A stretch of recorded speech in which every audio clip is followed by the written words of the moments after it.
Yes? Okay. So for the record, 2:06 p.m., meeting call to order on March 13, 2025. The meeting is being video recorded. By your continued participation, you agree to be recorded. And once again, my name is Dr. Oluwatosin Olateju. I am one of the co-chairs for Maryland Commission on Public Health. I'm joined today by my co-chairs. We have Dr. Mina Brewster from St. Mary's Department and Dr. Boris Luchnev from University of Maryland School of Public Health. They will be assisting me in walking through the meeting today. We're also joined by our support staff, including Ms. Michelle Cook, Jonathan Mesfin, Shane Adjet. I want to thank everyone that is joining online, and for those that are in. We have a number of our commissioners online today, and some are continuing to join us. Once again, thank you so much. We also have representatives from our partnering academic institutions, whom I'll be introducing subsequently, but they're from University of Maryland School of Public Health and Morgan State University. This is a hybrid public meeting, and we appreciate those that have joined today. As I've mentioned, we have followed the requirements for posting the notification of the meeting online, and we will continue to provide advance notice so people can access the meeting and dial in accordingly. All the new meeting materials can be found on our new commission's website, which is, in case you don't have it, it's elf.maryland.gov/COPH. elf.maryland.gov/COPH. You can also follow us on LinkedIn. Our page name is Maryland Commission on Public Health. Follow us on Instagram. That's md.coph. And stay engaged with our activities. So we want to continue to thank our hosts. We're very, very grateful, for allowing to use this space. We're grateful to Prince George's County Health Department team. They're always providing us with refreshments. Thank you so much. Just some housekeeping items to note. Please, we ask that everyone mute their mic. For those online, when they're not speaking. For the commission members, if you have a question, kindly state your name, and so that we know we can capture that in minutes. Also, for non-commission members, a lot of times the priority is for our commission members to ask the questions. So non-commission members, if you have questions that are really pertinent, make sure you send them to our email, which is md.coph@maryland.gov. You can also put it in the chat box. Okay, so we want to make sure we capture all the the feedback as best as possible. We will not be monitoring the chat box during this meeting. However, again, your input is really valuable. I will now ask Shane, our senior advisor from 60 Foundation, to please conduct a roll call of all commissioners. Thank you. When I call your name, please respond here or present. Delegate Heather Bagnall.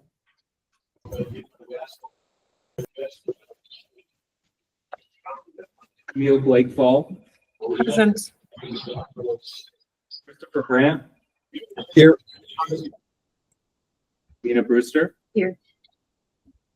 Jean Drummond. Senator Clarence Lamb. Matthew Levy.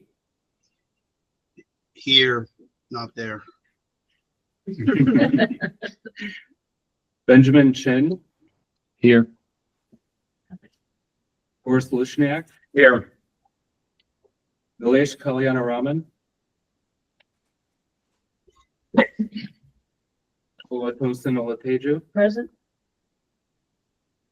Brand Phillips. Maura Rossman. Nicole Rochester. Here. Michelle Spencer. Alan Twig. Shane, do we have a quorum? We have 8. 8? Okay. We do have a quorum. For the record, quorum is 8+1. All right. Thank you so much. We'll move on to the next item on our agenda, which is adoption of the agenda. The meeting materials, as I've mentioned, they're on our website and they've been emailed to commission members. You can also find them online. So I'll now entertain a motion to approve adoption of the agenda? So moved. Thank you, Dr. Rochester. Can I have a second, please? Second, okay. Now, are there any discussions about the agenda? All right. Okay, there being none, all right. Can everyone in favor please say aye? Aye. For those online, okay, awesome. Aye. I see. Okay, awesome, thank you. All right, any nays or abstentions regarding adoption of the agenda? Looks like there is none, all right. The motion to adopt the agenda has been approved. Thank you. So moving on, we're gonna review the minutes from February 20. And we'll have a little bit of discussion and then we'll take a vote on that. So again, you can find them in the packet for the meeting materials. They're also online, they've been emailed. I'd like to entertain a motion to approve the minutes, February 20 minutes. So moved. Thank you, Boris. Can I get a second, please? Second. All right, thank you, Dr. Rochester. All right, any questions about it? Any comments? All right, okay. All in favor of adopting the minutes, please say aye. Those online, please raise your hand. All right. I see Aye. the thumbs up. Aye. All right, thank you. Any nays or abstentions? Dr. Levy, was that an abstention or that was, I saw a thumbs up. That was an aye. Oh, okay, thank you. All righty. Okay, so our minute has been approved. Thank you. Okay, we are moving on to commission updates. We'll review the, afterwards, we're gonna review the mission, vision, and value statements. I think was it last minutes meeting where we brought it up? So it's undergone some revisions. So we're gonna hopefully, right, get your inputs to finalize it today and we'll take a vote to approve it. All right, so does everyone have a copy of that? Yeah? Okay. The mission vision statements. Oh, actually, do you want us to do the commission updates first, right? Yeah, let's do the commission updates first. Okay, so Shane, please, yeah, let's do the updates and then we'll Sure. do the, yeah. And I just want to note that I believe Maura Rossman just joined the call. You just joined, so okay, that all takes us up tonight. Okay. So as usual, here is our timeline that gives us some context for where we are and where we're going. This month, we are focusing on the findings from our academic partners' assessment efforts, which complement the work that the work groups have been doing. So they will talk more about that. So in that capacity, they are our guest speakers today. And our next meeting, we will then shift to really primarily focusing on recommendation review and starting to vet what the work groups send us. So at this stage, the work groups have all started to bring their groups together and talk about what some of those early themes that were emerging are. They are all in various states of completeness on that. And at least at the work group meetings that I've attended, each are kind of taking a different approach, but I think it's all really authentic to how they've approached that work thus far. So really excited to see where those go. We will, in the April 15th meeting, hear from John Arbach, who will talk to us about some of the public health systems work that he's been working on. I think Mina was you and the other co-chairs that kind of brought his name forward, but we wanted to make sure, because we'd already offered that opportunity to speak to this group to him, that we still honored that request. And then we will be offering the DBM secretary to come speak, most likely in May after session is over. And that should conclude our guest speaker presentations at that point, unless the commission identifies other folks to bring on. But so at this stage, we're really marching very quickly towards that June deadline of getting our recommendations posted for public review. And so that's really where we want all of the efforts to be focused at this stage, is on getting recommendations pulled together. And of course, as you'll hear several times today, we've got workshops later on this month to help work groups with the development of some of those. So on the next slide, that spells out the work group expectations just a little bit more, providing our work groups some kind of guidelines or mile markers to help plan the next several months of activity, particularly for April and May, where we have multiple commission meetings to ensure we've got enough time to deliberate and discuss, as well as iterate on recommendation proposals that have come forward. And so in that vein, we wanted to make sure that our work groups knew what some of those deadlines were in order to get recommendations to us in a timely fashion so we can compile those and get them out to the full commission for review in advance of the meetings, as well as providing a bit more guidance in terms of just structuring the work. But so at this stage, I think we've communicated this a couple of times already, but still happy to chat with different work groups or other commissioners offline if that is helpful. Switching to our mission, vision, and values conversation on the next slide. As Tosin mentioned, we brought forward back in January an initial draft of the mission and vision and value statements. This was drawn on from some conversations that we had amongst different commission work groups, as well as with the commission co-chairs as well. And so we wanted to, back in January, the way we presented this, we wanted to make sure that work groups had a strong sense of where the North Star or the direction of this work was going. And so that's what these statements are meant to do, is to help provide some of that context and give the work groups kind of a litmus test for, you know, do the recommendations help accomplish this as you're crafting those.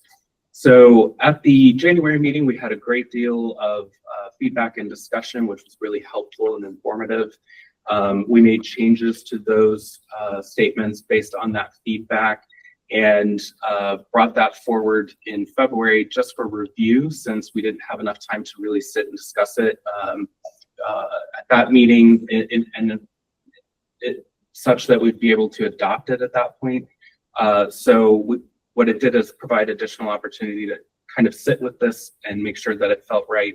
I've not received feedback from other folks since that meeting, so I'm taking it that this is pretty good to go.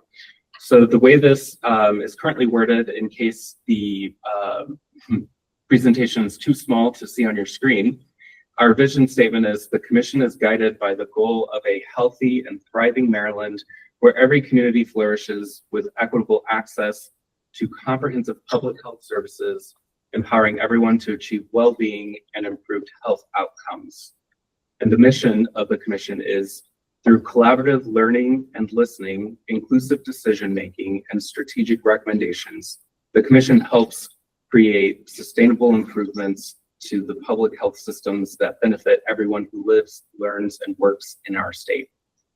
On the next slide, we have updates to the value statements that were brought forward at that January meeting, mostly to narrow and refine them a bit in terms of the public health connection, as well as drawing in the commitment to scientific and data-informed policymaking. But by and large, it seemed that folks were pretty satisfied with the values of inclusion, health equity, communication, and innovation as they were discussed and presented. So I'm happy to answer questions or entertain more discussion on that if necessary. Yeah, Dr. Rochester. Yes, and I apologize for not getting you this feedback prior to today. I had one question or two questions and then a statement or comment. With regard to the vision and the mission, is there a reason why those words were chosen to be bolded? Like I'm not sure why, like, goal is bolded or commission helps create is bolded. Initially, it was to help underscore the different purposes of those statements, but in terms of final product, it doesn't have to be. Yeah, I would, or unless there's this said, I don't know that it adds value at this stage Yeah. to keep those, because they're not like complete, thoughts.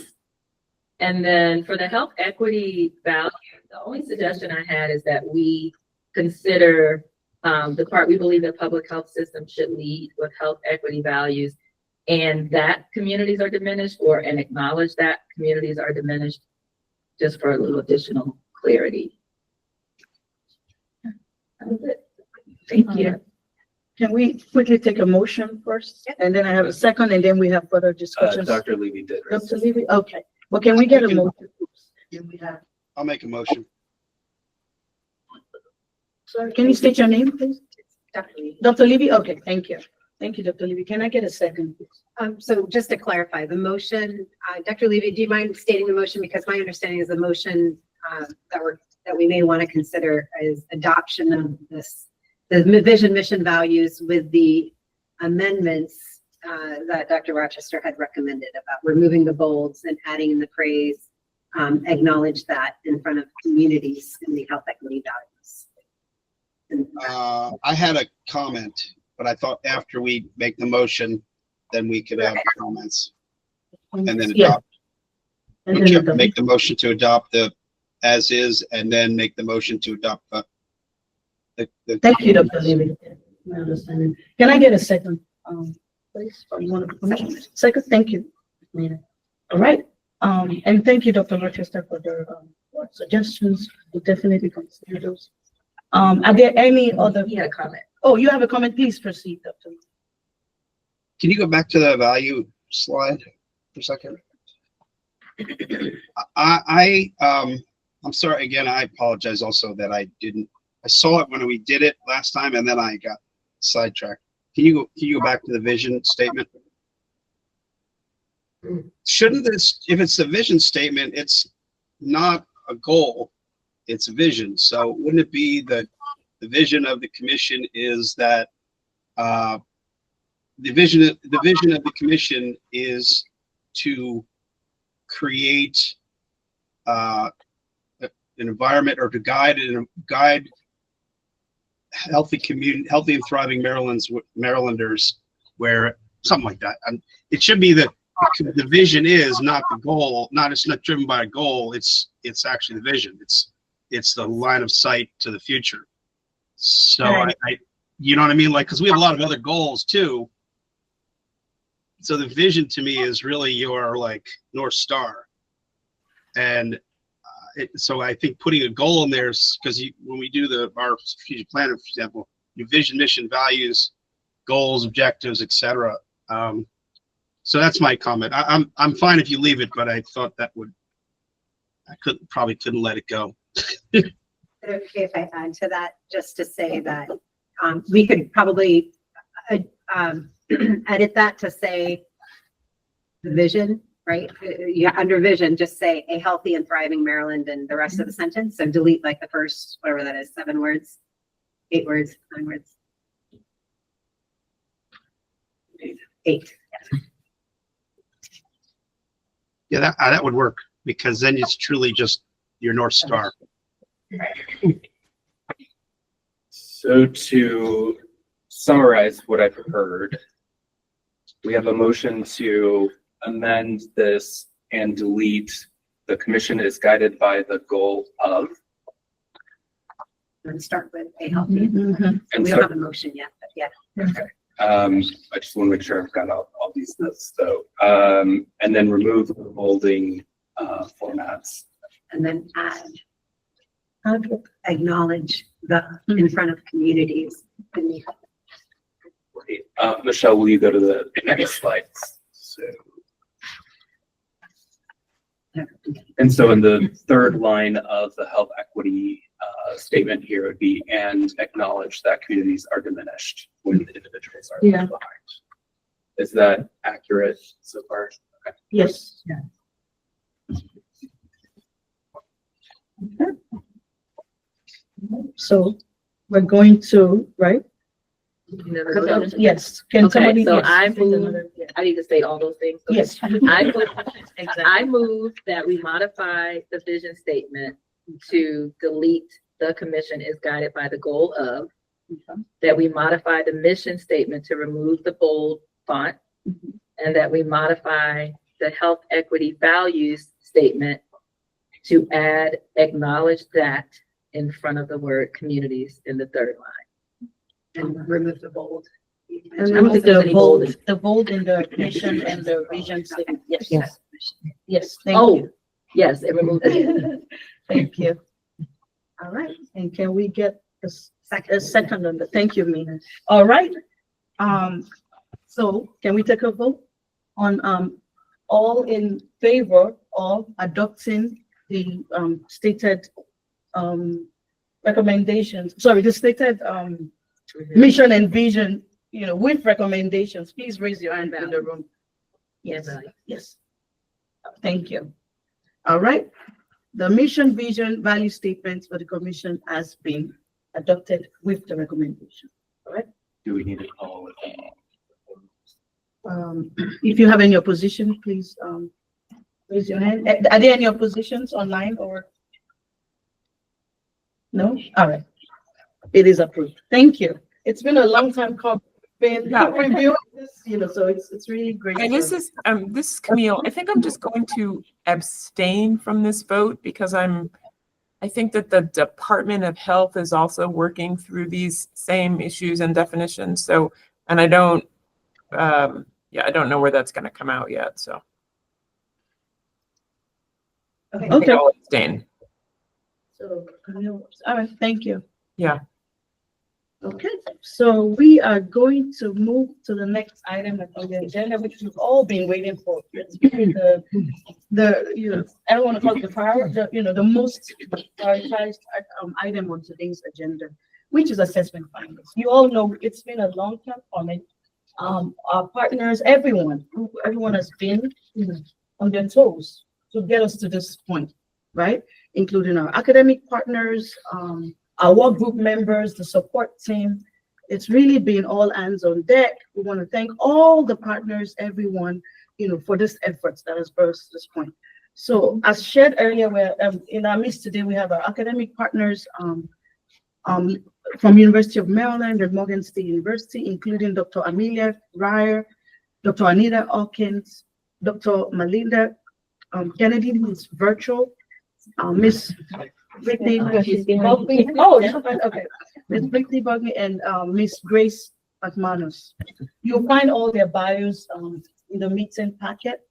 Part of the commission's charge was to integrate the support from academic institutions in this commission's work. So we really, really want to thank our partnering schools, as I've mentioned, and we want to thank the school chairs, Boris, for your leadership. We really, really do not take it for granted. All right. So the assessment partner leads will be delivering a report. That does that every time. They'll be delivering a report of their of the commission's assessment findings today. Their work supplements our assessment activities by various work groups, and it's just one stand of our multi-threaded assessment process. If you recall, this team provided an overview of the process last August.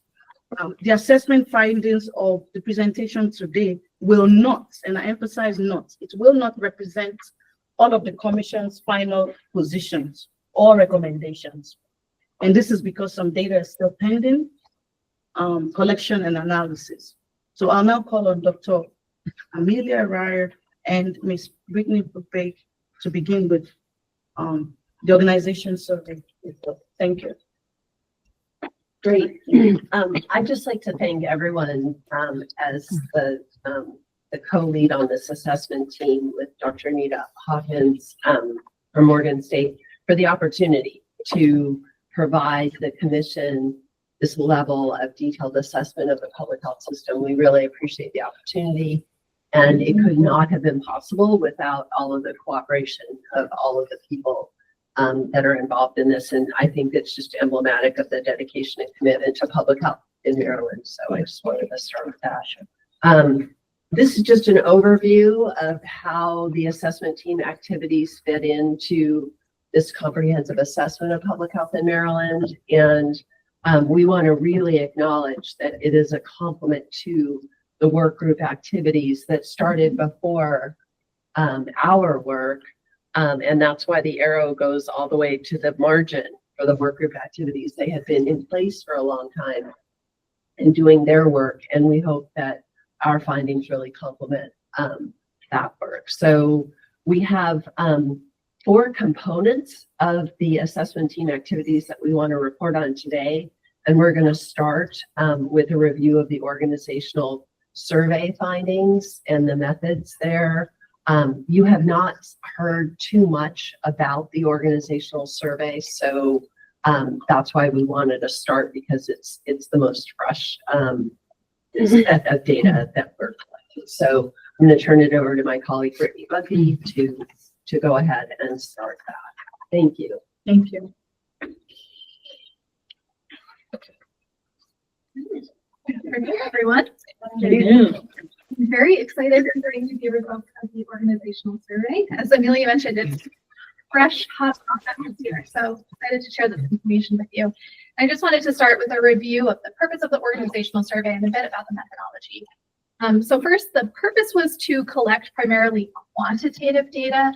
The other assessment activities that Amelia and Anita will describe more later are primarily qualitative in nature.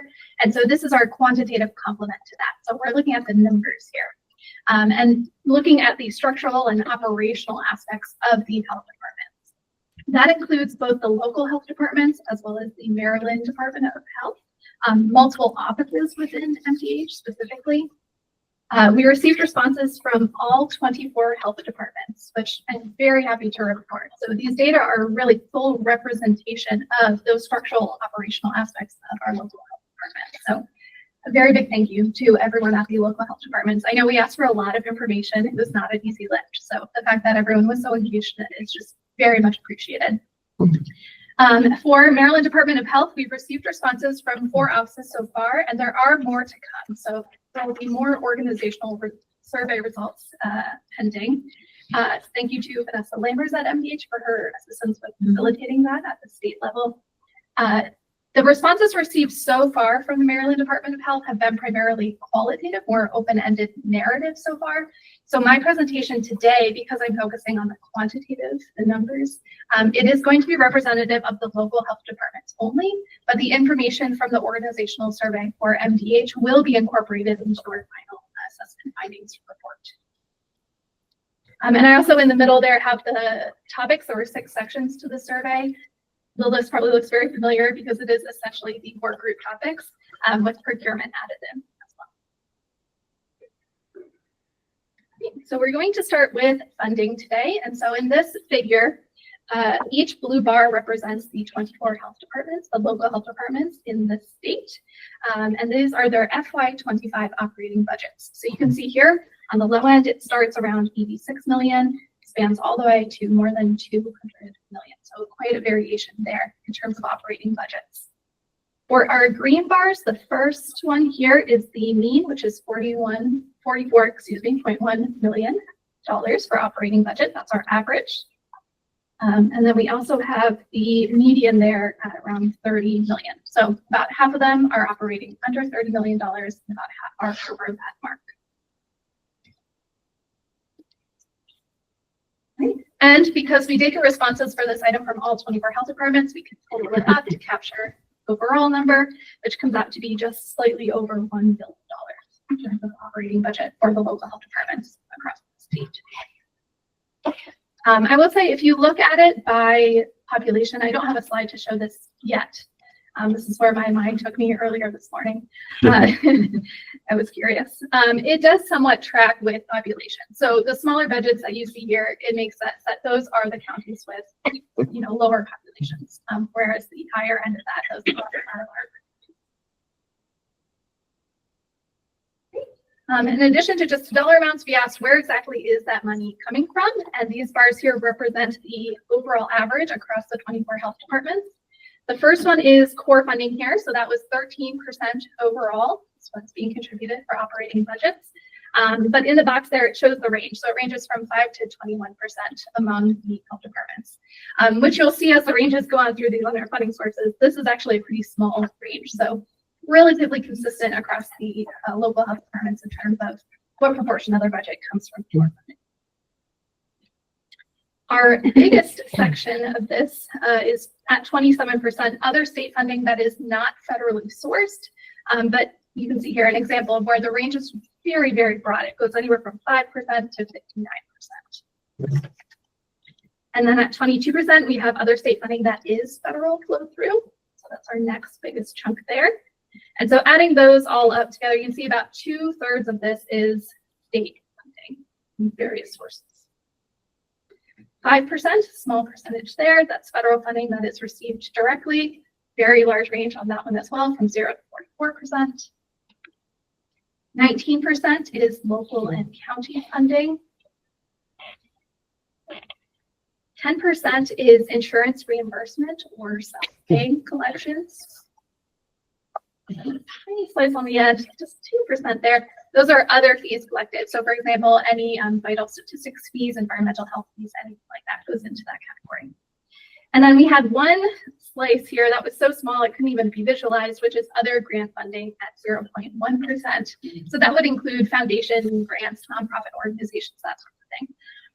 And I will say it comes out to be 0.1% overall, but it actually was only 2 counties who had any of that funding to report. So that is big picture, a very, very small piece of our operating budget.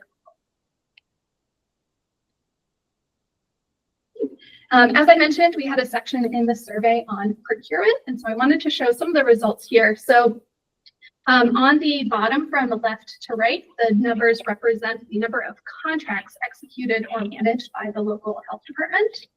And then from top to bottom, up and down, that's the FTE, full-time equivalent of dedicated procurement staff.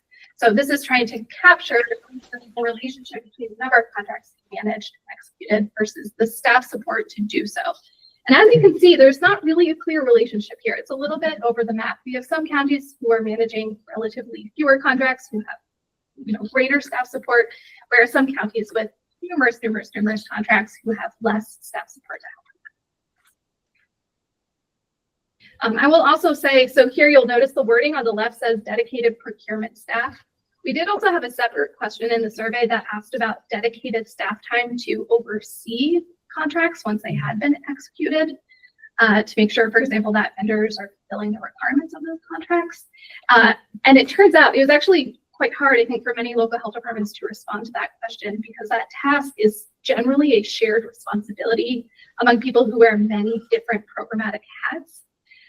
There often aren't staff dedicated specifically to that task. So in the end, I decided not to show the data because I think it was hard to judge the accuracy of those numbers, because it was hard for the health departments to report. But I think that's a good example of where the qualitative components will really complement the numbers, because qualitatively we got responses to explain that that is a challenge, that there isn't dedicated staff time necessarily to oversee the contracts that they exist. Brittany, can I ask you a quick question? I see that there are 2 health departments, one of which has 100 contracts, but 0 FTE. Do you remember from the interviews, are those outliers in the sense that maybe they recently lost an employee, or they were in the process of hiring for this role? I do not remember off the top of my head. That's a very interesting question. I think part of it potentially is the word dedicated and how you define dedicated. So we said, for example, having a procurement officer in your health department. So it may be that, again, that's a shared responsibility that they just could not identify, that they just could come up with that number because it's not dedicated responsibility. That might be part of that as well. Okay, thank you. All right, next we're going to get into workforce, and this was our largest quantitative section of the survey. So we're starting here with the number of employees, just a head count within each of the health departments. So again, the blue bars here represent each of the different health departments. We got responses from, I believe it's 23 of the health departments in this section. So you can see quite a range there. It starts at 67 employees on the lower end, and it goes to nearly 900 employees for our largest department. And that adds up to be about 6,500. The median is 175 employees. and the mean is 283 days. Right. Sorry that one label is being cut off. So we also asked about how these employees are supported in terms of the funding to pay them. So the largest group there, you can see the middle blue shade, that's local or county funding at 45%, whereas core funding is at 11%, and then the state grants are about 30% combined. For federal grants received directly, it's 6%, so it's smaller group there, and then other grants is at 2%. So it looks somewhat similar to the overall funding sources distribution that I showed you earlier, but in terms of supporting employees, local and county funding plays a bigger role than to supporting staff.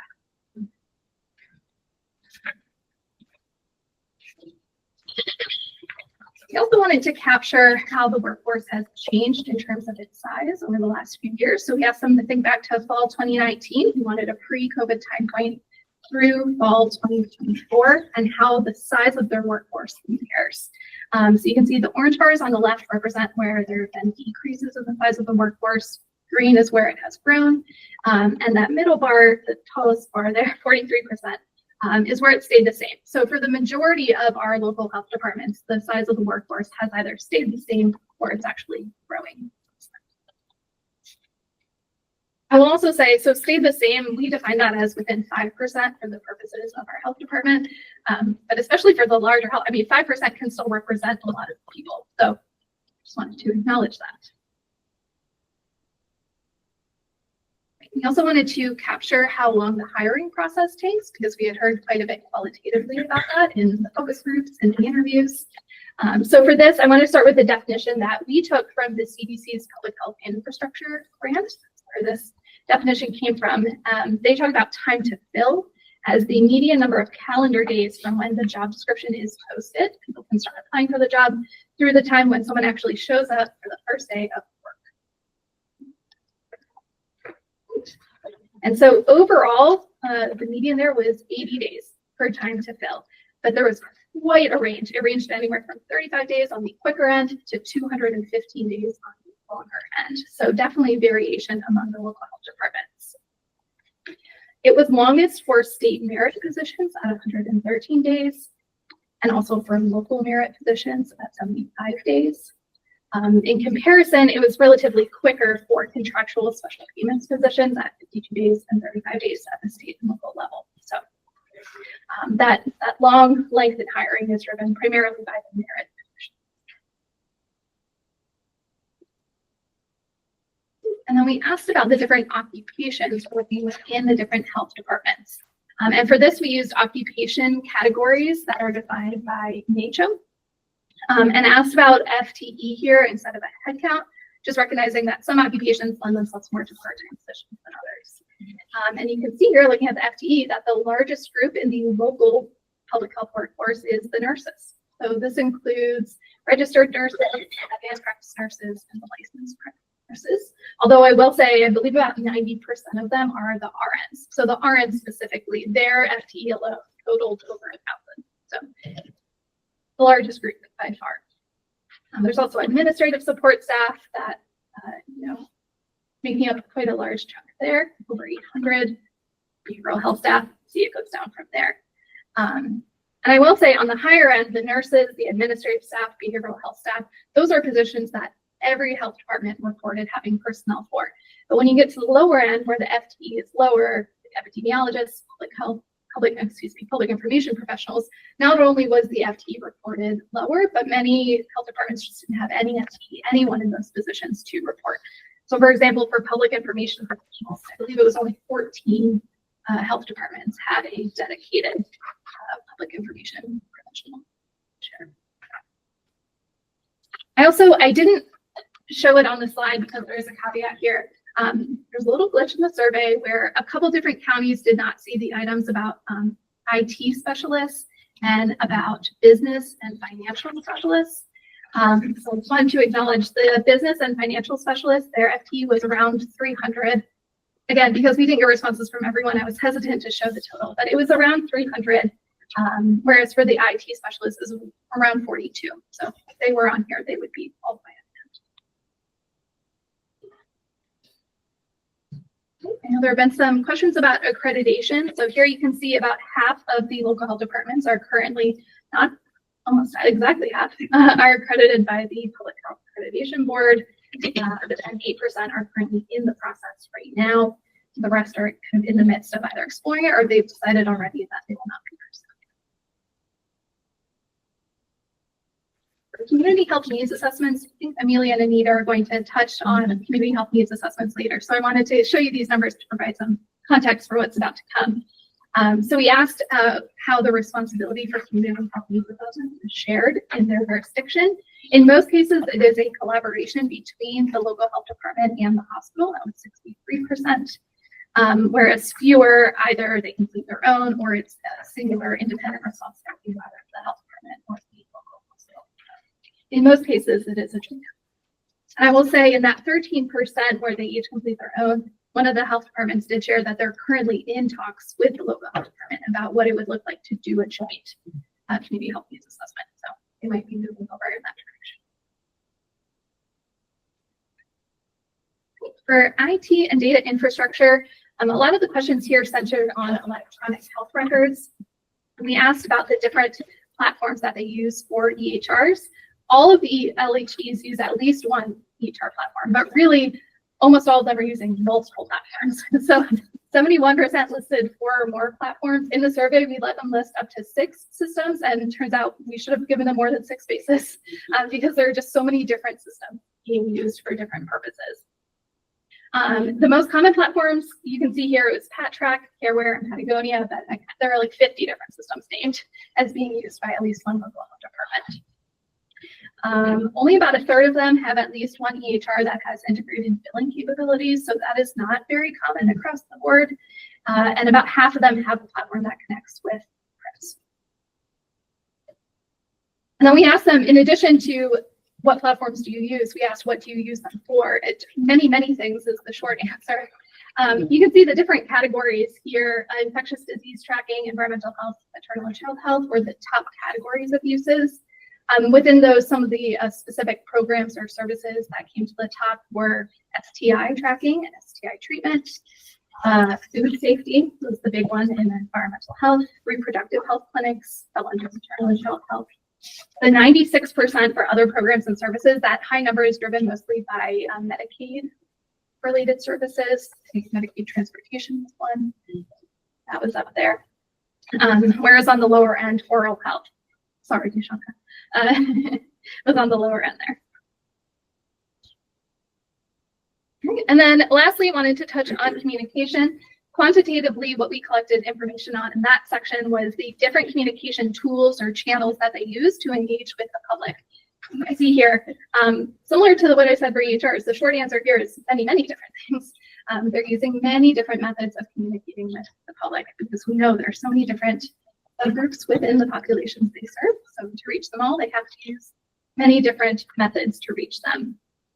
Print media, specifically distributed to community organizations, was one of the top ones, web pages, Facebook, broadcast ads, all of those.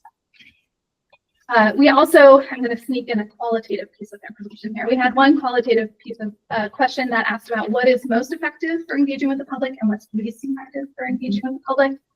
So here, the green boxes show what was considered to be most effective by the local health department. So that's print media distributed to community organizations specifically. They said just blanket mailing out, like flyers, brochures, little postcards, things like that, generally not effective. But when you can connect with a community organization to hand them out on their behalf, that's more effective. Facebook is on there because that's where they generally feel they get the most engagement back from their community. And then Instagram as well. For Facebook and Instagram specifically, when they're able to pay for geo-targeted ads so that they can make sure that they're reaching people in their jurisdiction. That in particular. Just posting on Instagram or Facebook on the local health department's personal pages, not us. Right, the red boxes are the things that were just across the board not considered to be very effective. Ads on TV or radio, especially the broadcast landscape is changing so much, but that one is not very effective today. YouTube, X, not as effective there. And then I also wanted to highlight, we did not ask about it in the quantitative section, but in the qualitative section, open-ended responses, one thing they shared was just how important it is to have the direct contact with the community. That when you talk about communication, that is the idea. So things like going to community events, one-on-one outreach through things like visits, that is really important. And I will turn it over to Amelia. Thank you, Thank you Brittany. so much. Are there any comments? I just want to make sure, because sometimes with data, if you don't, like, you can easily forget, right? I have some comments, but we want to make sure for those online or in the room, are there any comments before we proceed, if you don't mind? I think we have time, right? Yeah, okay. I can add in too. That's a good reminder. Thank you. Yeah. This is just a Mhm. snapshot of Yeah. the quantitative data. There was more that was collected. And so Right. when our findings report, when it is finalized, we'll have an appendix section at the end that Right. has all of the All quantitative of the, yeah, and tables and figures. Yeah. et cetera. It'll all be incorporated into there. okay, all right, Even more to come. okay. I realize that we have limited time. And Brittany, let me ask you this to clarify to people that for the financial information that you provided were for the local health department, but it's not necessarily for public health services in the local health department. Because you remind me all the time that this is the local health department, it's not the public Mhm. health department. Yes. I do say that. So there is. Yeah. Yes, it is whatever the operating budget is for the local health For the department, local regardless health of the activities that it's used for. All right. So, do you prefer that we go on? I'm happy to answer Ask the any comments? questions or Okay. comments now. I just wanted to say, I think there's something to say, the slide on time to fill. I think there's something to say about that with, compared to state special payments and local contractual, right? The state's merit and local merit have significant number of days for time to fill. I thought that stood out. Another thing was the 1/3 of local departments have EHR with integrated capabilities. But then when you go back to look at the revenue, right, it's still a tiny bit. I think about 10%, right? For the LHD. So just to keep this thoughts going as we proceed with the presentation. All right, thank you. Are there any, Boris has something? Yeah. First of all, great work. Yeah. Secondly, is there's always going to be that question, and ultimately, when we put this into the format of a final report, and incorporate it into the commission's final report, the ultimate question is, how are we doing compared to others? Is there any sort? Is this such unique data, or do we have information like this from other states, from other jurisdictions, even anything to say? Because, this is going to the governor, to the legislature, and ultimately the big question is, okay, so we gave me this, and are we better? Are we worse? Are we the same? Another piece that wasn't included here, but I believe there's, again, more to come, is there is the NACHO surveys that are done nationally, and we recently got access to Maryland's specific data. So we would be able, when we go through the process of analyzing this data, we might be able to, make comparisons to other states, to the national estimate as well. Yeah. Mena has a statement here now. Yeah. Just to Mhm. play off, for everybody to keep in mind that Maryland is very unique, right? And so it is difficult to compare our local health departments to local health departments in other states, Mhm. because in other states, at the local level, they may have 3 or 4 Yeah. organizations doing the kind of work that Maryland's local health departments are doing for their communities. Yeah. So when you compare, for example, funding or size of workforce to a local health department in another state, I don't know that that would be a fair comparison. And so while that would be, some Mhm. level of ideal, Yeah. I don't know that there are any published standards for Right. super agency approaches to Right. public health, like how we practice in Maryland. Yeah. And so maybe what we need to put forward Right. is that inability to cross-state compare. But Right. that within the state, there are Mhm. some similarities, but even from jurisdiction to jurisdictions, there's quite a few variances. For example, in many of our rural jurisdictions, we provide direct clinical services because there are no other healthcare providers Yeah. doing some of those services or willing to do some of those services. And so we often step in to fill the gaps, as do some of our urban counterparts as well. But because of that, our workforce and the funding to support those services, for example, may be skewed. Yeah. Compared, if you did just by a per capita, if you did a per capita rate. Yeah. Thank you, Mina. I think that's a great point. I'll make a comment and then we'll go to Dr. Levy. I just wanted to, again, to commend the particular, there was a report from Health Affairs. There was a journal that was published, and it noted that time to fill, right, is an understudied portion, by many states. So, to answer Boris's question, so many states have, I don't know, maybe it's due to lack of transparency, but it is one aspect that has been understudied and published, right? So I think it is really noteworthy, and it's great that, the Mainland Commission of Public Health is able to share this data, and I think it's going to go a long way to at least providing some baseline, right? And showing where we are, so I just wanted to note that. Please, Dr. Levy. Well, first, that this is very exciting, and I want to dig. I'm like ready to dig into the data, but I had a question. I think it would be really interesting to match this up with some other data around population and per capita income and square mileage and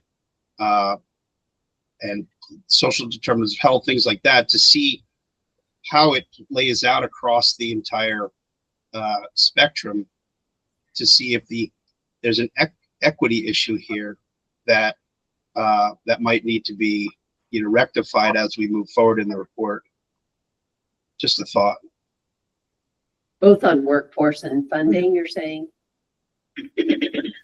Yeah, I mean, yeah, workforce funding and general resources, just matching some of these the data points up, I think would be fascinating.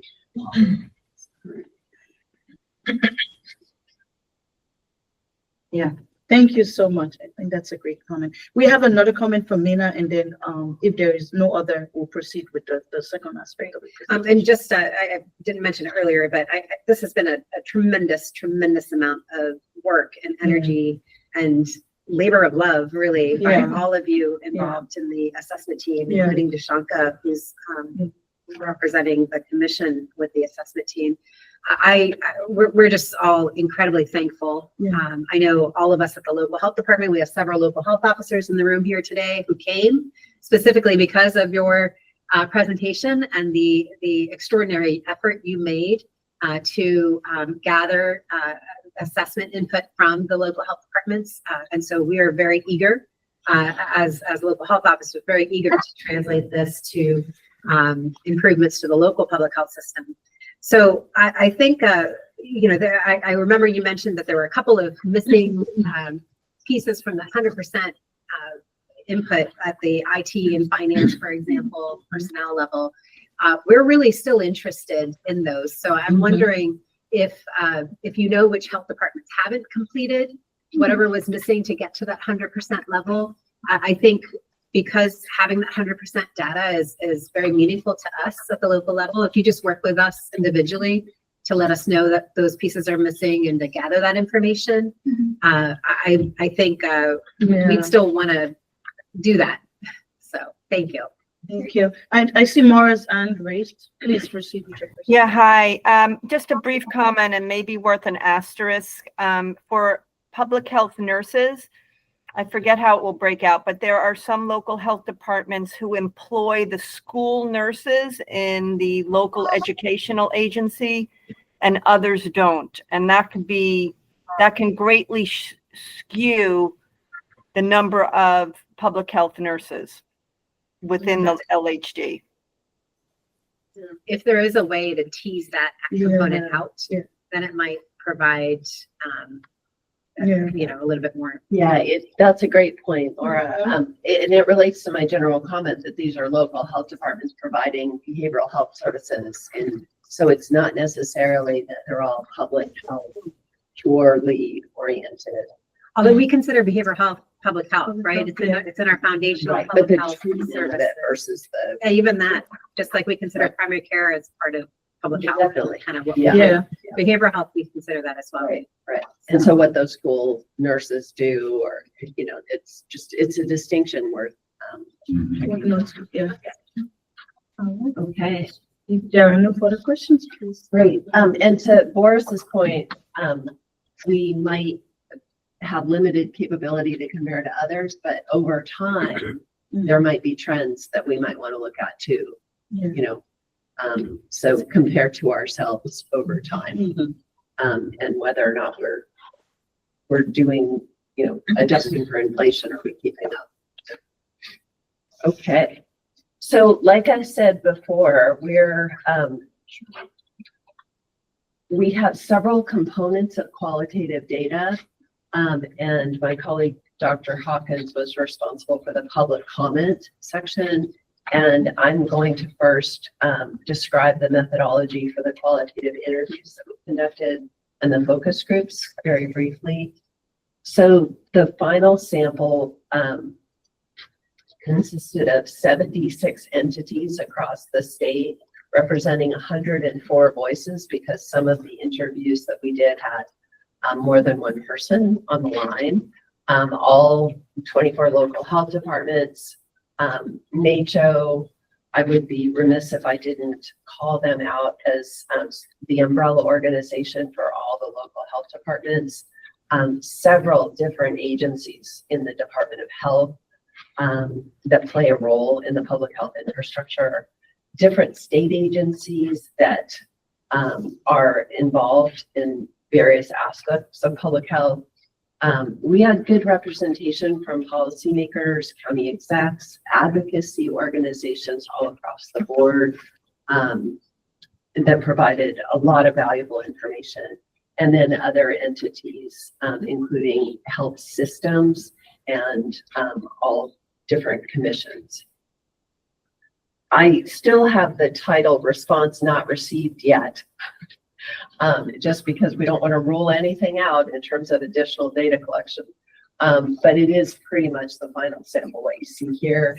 The asterisk there is the Maryland HSCRC, which was the one required in the legislation. So maybe we can still work on that. They were qualitative interviews. All of the participants had leadership roles. Many of them had other leadership experience that preceded their roles in the Maryland system. They were employed either for several months or several years. We assured them confidentiality, and I think that was really important for getting them to respond honestly. Although we had no concerns about people being honest. We really, really appreciated the candor that was expressed during the interviews. It is important to realize that the interview questions and the probes that we used went through a series of reviews by many, many people, including many of the commissioners and co-commissioners. So it was really developed based on feedback. The interview only lasted an hour. We wish we had more time, but in that hour, we really got a lot of valuable information. And it was myself and Melinda Kennedy completed the interviews, and we both have longstanding experience in the field of public health. And personal interviews really were important to work. In terms of the focus groups, there were 12 focus groups, same methodology with the facilitator guide. It was developed based on iterative feedback. Our colleague Grace McManus on our team led the focus groups. They were conducted over Zoom. They were recorded and the transcripts were reviewed for data analysis purposes only, but confidentiality was preserved.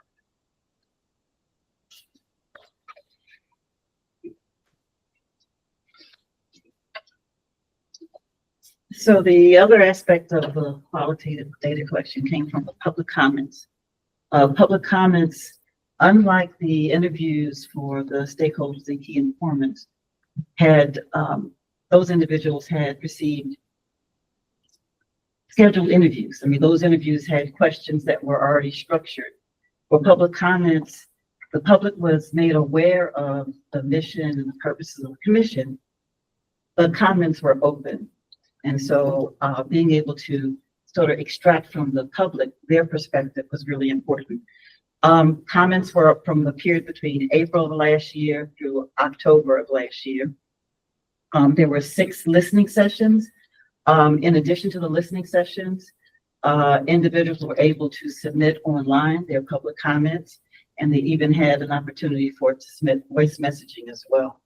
So nearly 70 individuals actually provided comments either in person or through the online portal. I think only one person actually left a voice message. What you can see is the listening sessions were arranged regionally, but individuals actually were at some of those listening sessions or through the comment period represented not just where the listening session held, but also in that particular region. So that was really important.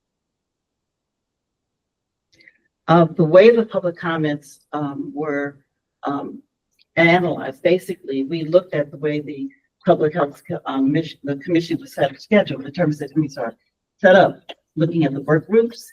So we looked at the work groups as a way of extracting the information from the public comments.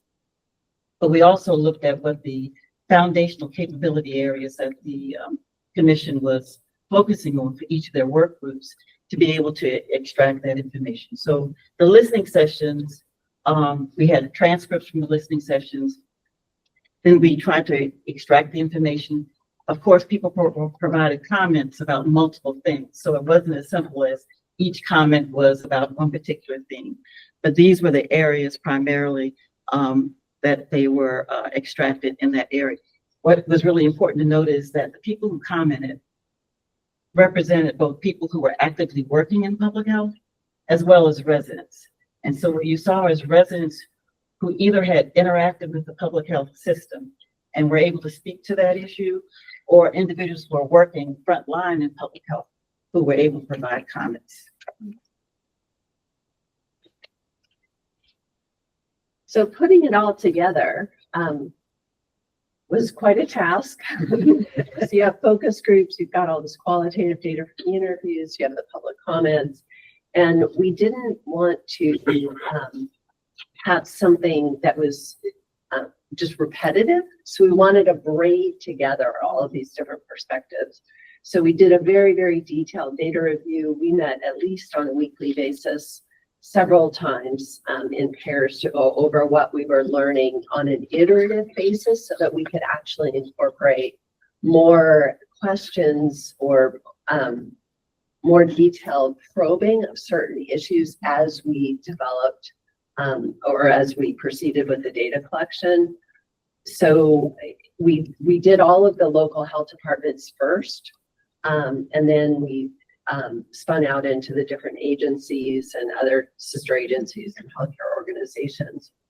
Then at the end, when the qualitative responses from the organizational survey became available, they were graded in at the very last step. So we really tried to write the report based on the collective voice of all of the participants. But just to let you know, the preview of the report, which will be available on Amazon soon. Just joking.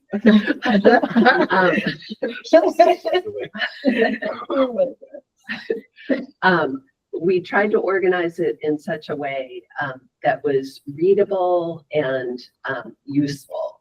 So we divided it by the findings, by the work group topics, which we're going to cover today. In terms of the key findings, ideas from the future from the voice of the participants. And then we wanted to have an opportunity to share our areas of future exploration as the assessment team, looking at it from our public health perspective. What did we feel we needed more information on that we didn't even have time to answer, or we just wanted more information from a public health standpoint?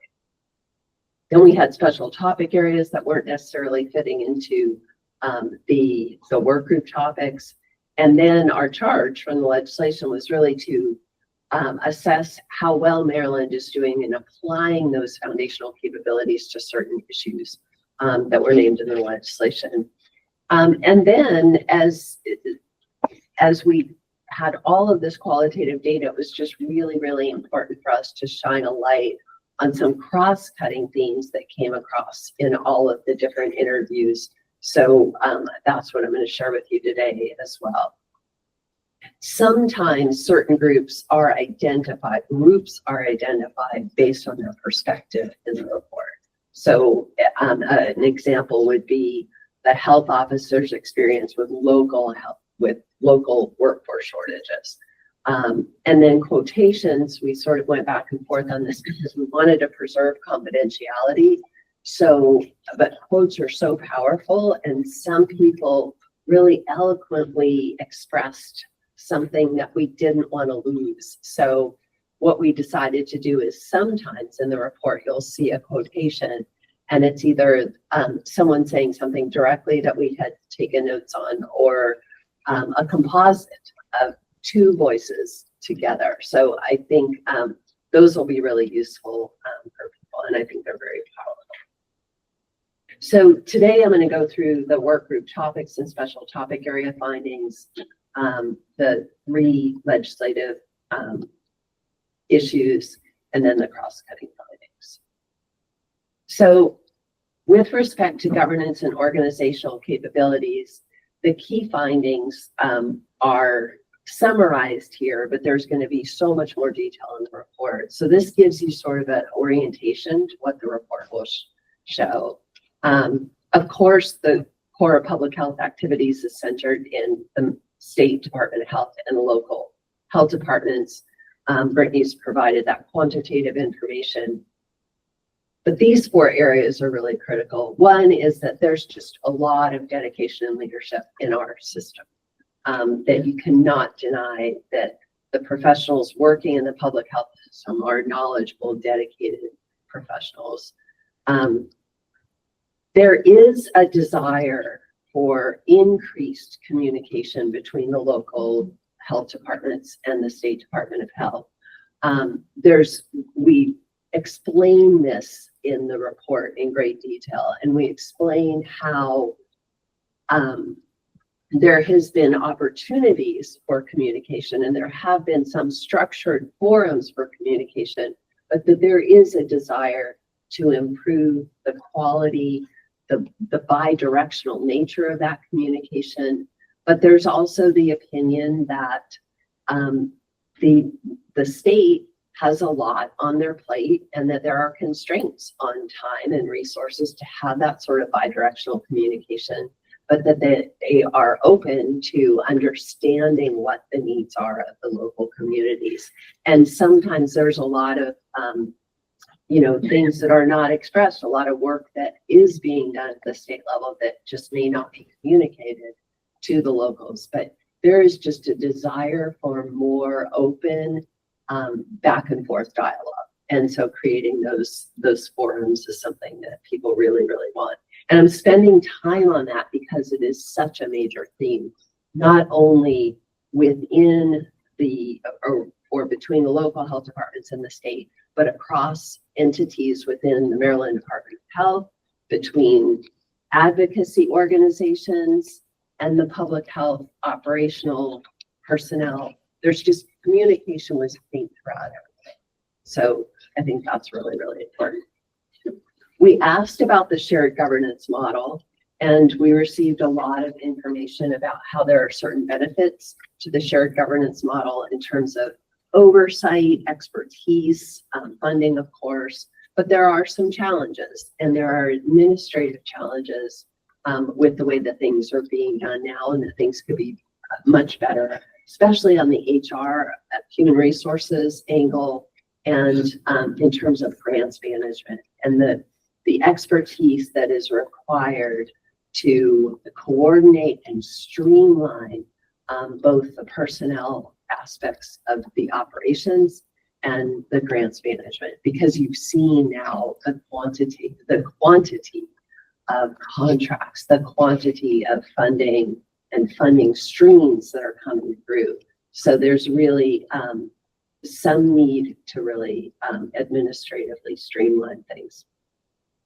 There is core expertise at the state level in terms of the foundational areas, but there is a desire to increase the capacity of that core expertise in certain areas, especially epidemiology, communications, And we'll talk about some ideas for how to do that later. I was really impressed with the breadth of cross-entity collaborations that are occurring to have at the core to make things happen in Maryland. So you have oversight from the Department of Budget and Management. The Department of General Services provides logistical support to state level operations. We did not talk to anyone at the Department of Information Technology at the state level, but I think that would be important. But we discovered a lot of advantages when local health departments have county level support. Not all do. And I think that the role that the county government plays with the local health departments is really, really critical.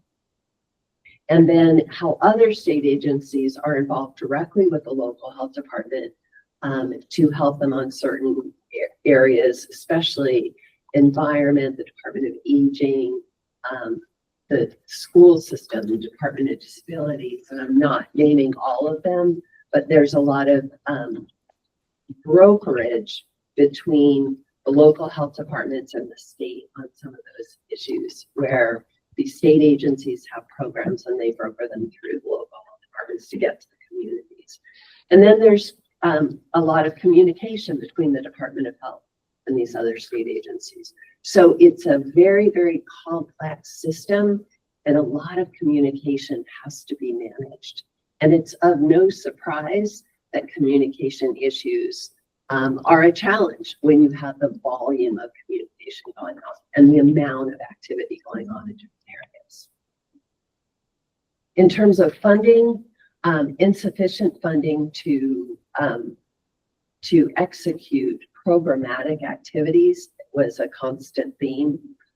Another really, really important finding is that the programmatic priorities to make sure that Maryland is thriving in terms of their health is driven by funding sources and funding.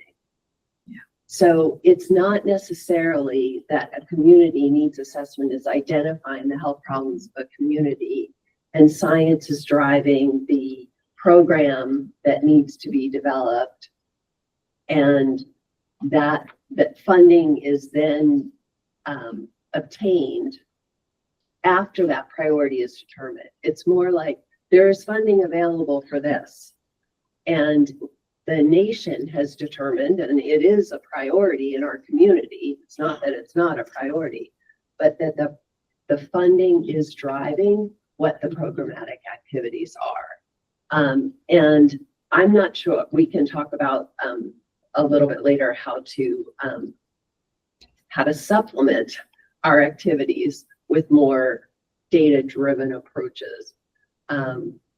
Instability in funding is a real issue. I think that the bottom line here is it's very hard to run a local health department on soft money, where you are you're waiting for things to happen in terms of your money to come through. It's very, very hard. Like an example, if you have a food insecurity program in the schools and you're hoping that it's going to help with, academic performance, because hungry kids are usually distractible in school, it's very hard to demonstrate that has a long-term impact on those children. And if you have soft money, you don't have the time to demonstrate that impact. Mm-hmm. And then when you ask for the grant again, they want numbers on how well that program is. Yeah. Right? So you get yourself into a catch-22 where the long-term funding doesn't create sustainability in that quality improvement cycle. For balancing flexibility and accountability, we heard time and time again that the funding that comes through is pretty prescriptive on this is what you have to do. And it might not necessarily fit exactly to the community needs. But then on the other hand, there are constraints on that flexibility. And there is a need to have that funding accountable for the primary purpose of that funding stream. So there's a balance between funding and accountability that has to be taken into account. We heard a lot about challenges related to procurement for services, and we heard a lot about just communication around timelines and priorities. And we realize that this is a very, very tough funding climate, but just more communication about how all of the funding streams work and how they can be best utilized. A lot of information was received around workforce. Workforce shortages are primarily in the areas of the clinical areas in primary care, nursing, addiction medicine. In the more specific public health areas, I appreciate your comment about health areas of public health, but epidemiology, communications, people in prevention science, just there's not enough of them. There are huge recruitment and hiring challenges, especially associated with the administrative burden that Brittany quantitatively described. There's a job classification issue where some of the state positions are sort of pigeonholed into things that could be like project manager, which could be across all state agencies and not necessarily specific to a public health department or a local health department. Retention challenges are a big issue. There are issues related to the generational differences in what people value today versus before, but we don't want to generalize because things like health insurance are still valued by our entry-level workers, but they also value other things. So we really have to take that into account. Over and over again, we heard that we are unable to compete with private sector positions, that we need to strengthen the pipeline into the public health workforce, but that internships are not the answer, aren't the whole answer, because they're temporary positions. It takes a lot of time to, not that I'm against internships or that the participants are against internship, but it's just there have to be other ways of strengthening that pipeline. We did hear some really positive experiences with even K-12 education about what public health is or what nursing is, and breaking down the stigma of that all nurses are what you see on TV. And then there are a lot of opportunities for career development and a lot of experiences with continuing education. We're a little short on the onboarding side of career development, leadership training, management training. Those were specific areas that were called out that need more work. In terms of data and information technology, we cannot, and when I say we, I'm reflecting the collective voice of the participants in these interviews. We can't deny that our systems, our hardware are antiquated, and they make it very hard to recruit people into the system who are more aware of more modern systems. The lack of interoperability was an issue, the access issues to data, the utilization of data. How do you use data to drive programmatic efforts? There are some good examples though from our partners. Like one example is the community health centers, the primary care programs are analyzing their data over time to show performance benefit, and we can leverage their expertise. We can certainly leverage the expertise of people in the academic settings. Skill sets of the workforce are related to the lack of people who are I guess, in the know of the most modern systems to analyze and manage and collect data and make everything talk to one another. I think CRISP is a great system that links all the hospitals together and that links some of the primary care centers to the public health world. But we can do a lot better in terms of exploring those systems. I'm getting into the recommendations, so I should wait until after our break to talk about that. But it's hard to talk about the problem without a solution if you're not in this like me. So there's insufficient funding for that whole quality improvement cycle where there's evaluation and examination of how we can do that. I want to take a moment also just to talk about the public comments, because everything you've heard thus far, same themes are coming from the public. Yeah. And there may be a different perspective, or it may be slightly nuanced, but the themes are still very, very consistent. So data was something that came from the public, and I did mention that those providing public comment were on the ground, some public health workers, as well as, residents. I mean, the public health workers are residents too, but providing, talking about wanting to have information. So one of the things that comes up as a finding has to do with, Brittany mentioned about the community assessments and how the community assessments are done. The adequacy of data in order to plan. Are we planning? It's one thing to talk about, yes, we make plans with the data, but then funding may or may not be consistent with those plans. But, is the data really adequate in everything that we want to do in terms of planning? So maybe rethinking, and that's getting into recommendations too, but community assessment. But it did come up with things about whether the data is adequate for decision-making, and whether or not one of the issues of it, that funding may drive the way even data is collected as well in terms of how we use data. The added piece here had to do with community engagement in terms of data, so that our involvement of the community, and not only in those assessments, but their involvement contributes to the assessment. And it's not merely a sort of a check mark that we've done it, but what was the amount or the level of actual involvement of the community to give context to the data that's collected. So again, that even coming from the community perspective is wanting to be able to, and this will be reflected in the communication piece too, around communication and public engagement. These themes sort of intersected in both areas. I think that's the next one. Yes. Okay. Yeah. Yes.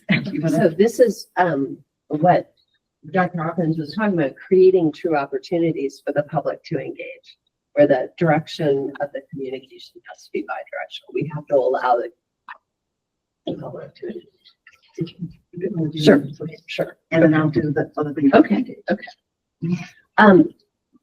communication at the local level is really centered on two main areas. One is giving health information to the public, and the other is communicating the availability of different kinds of services. So you heard about all the dissemination methods that are being used.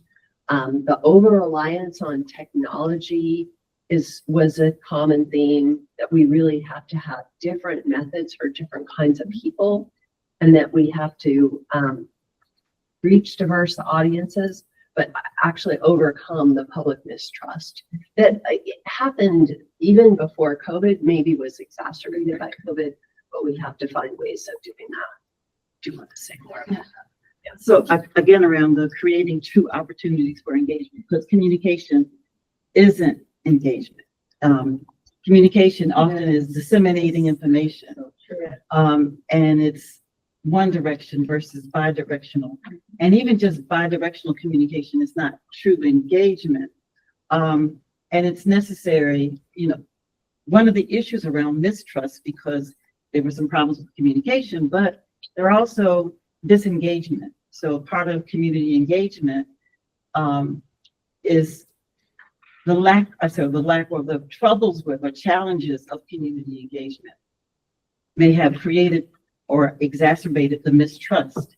And so this is an area that needs to be addressed, not only from the standpoint of communication, but even the idea of addressing mistrust in public health.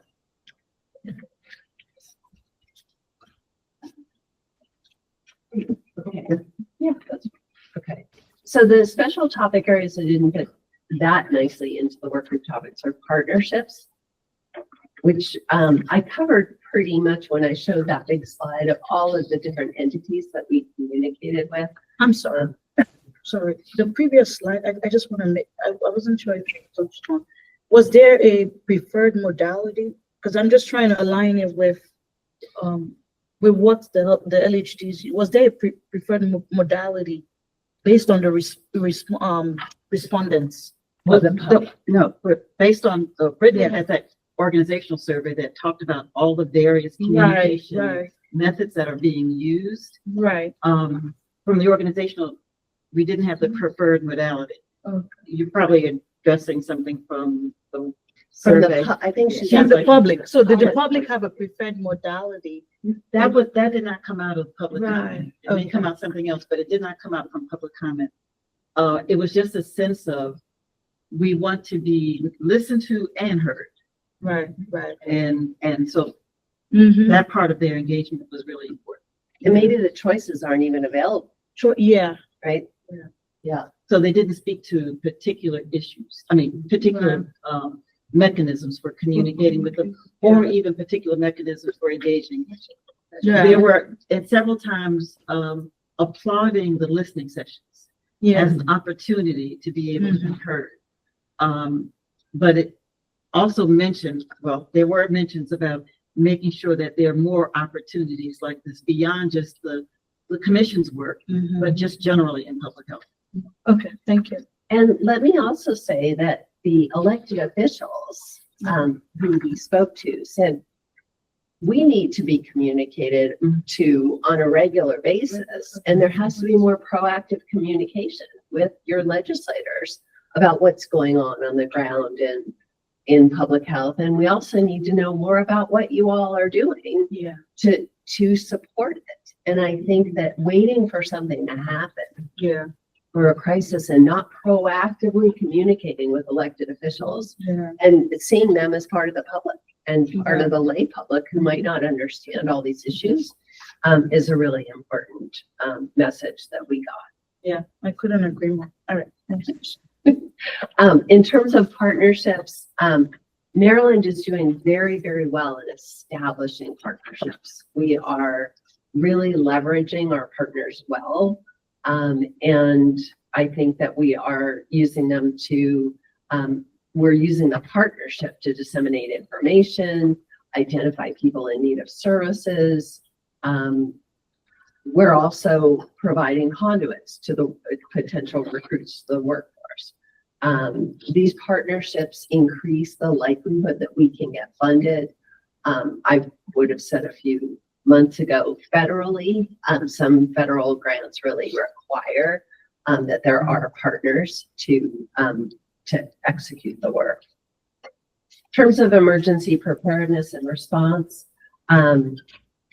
there are many, many lessons from the COVID-19 pandemic, which we can talk about. There's variability in the perception of perceived readiness. And we boiled down the findings to interpret, or we interpret the findings to mean it's not are we ready, but what are we ready for? And a widespread outbreak that taxes the system, we might not be as ready for. A local disaster, we might be ready for. So I think that there's a lot to do in terms of readiness. We are highly dependent on federal resources for emergency preparedness.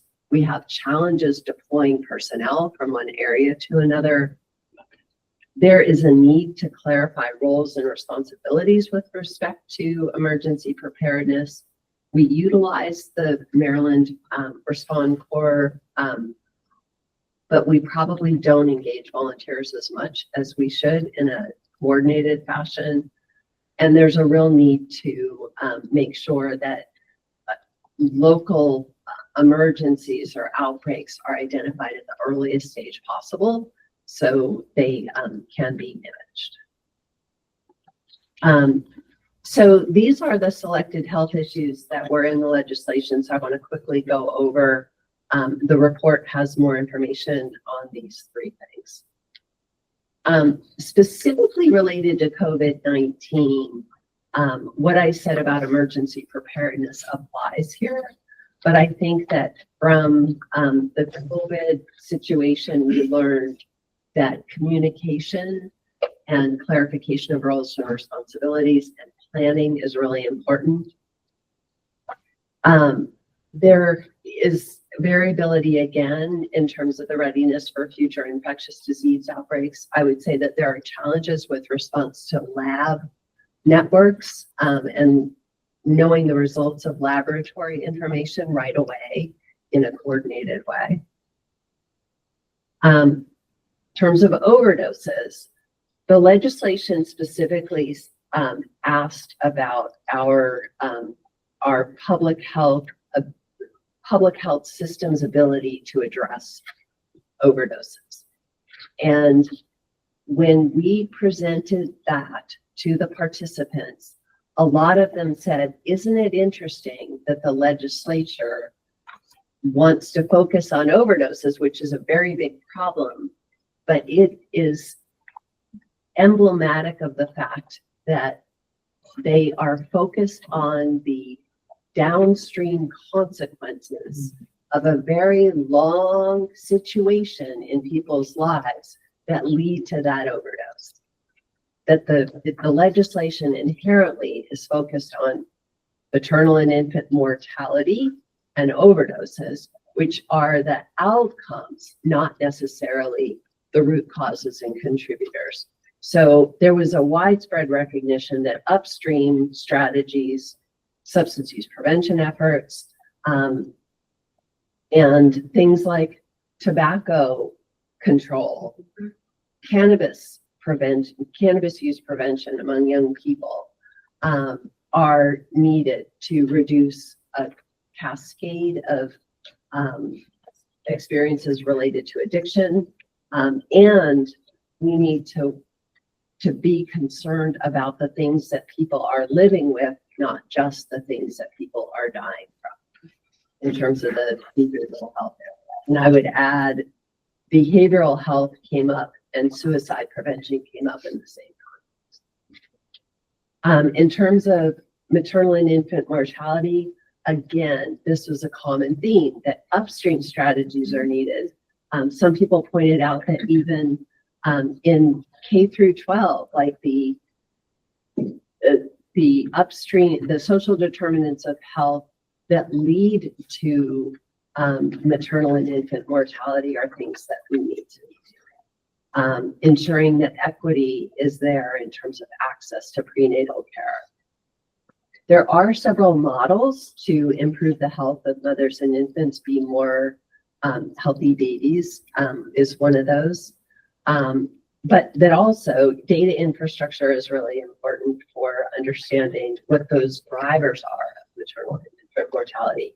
Ironically, and don't quote me on this, but I remember someone saying something about overdoses and drug addiction are one of the most common causes of maternal mortality. Yeah. So that's something to, an overlap in those two issues. Building trust, community partners are essential as well in trying to address all of these upstream consequences. So Shane, I'm going to look at you to see whether or not we need to take a break at this point, and then, or should we deal with the cross-cutting findings of it? We can take a break now, and then we can. Okay, great.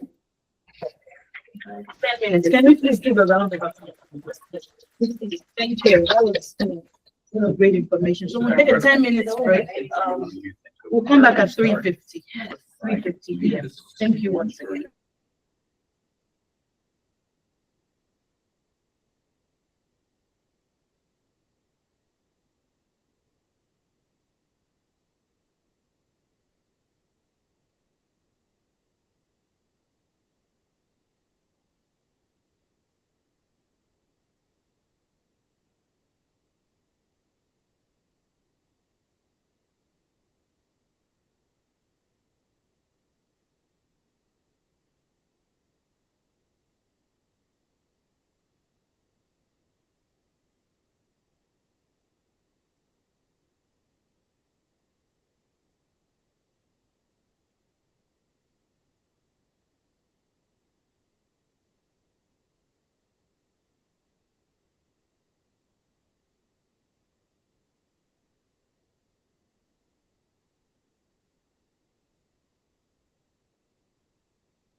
Thanks. All right, thank you once again, to Dr. Miller, greatly, and, Dr. Anita, appreciate it. So, we are going to continue. Sure. Thank you. So as I mentioned before, we had findings that really cut across a lot of different topics and themes. So we decided to create sort of 5 areas in the report that we called cross-cutting findings. And the first is just a sort of a summary of all of the different activities that is encompassed by public health. And this was sort of a working model where you've got, and the utility of this is to describe the breadth of the public health system in Maryland and make sure that the report contains our assessment report as well as the final report contains a real clear description of the breadth and depth of all of the public health activities. So at the bottom, you really see all of the operations that serve as the foundation for a variety of public health activities and services.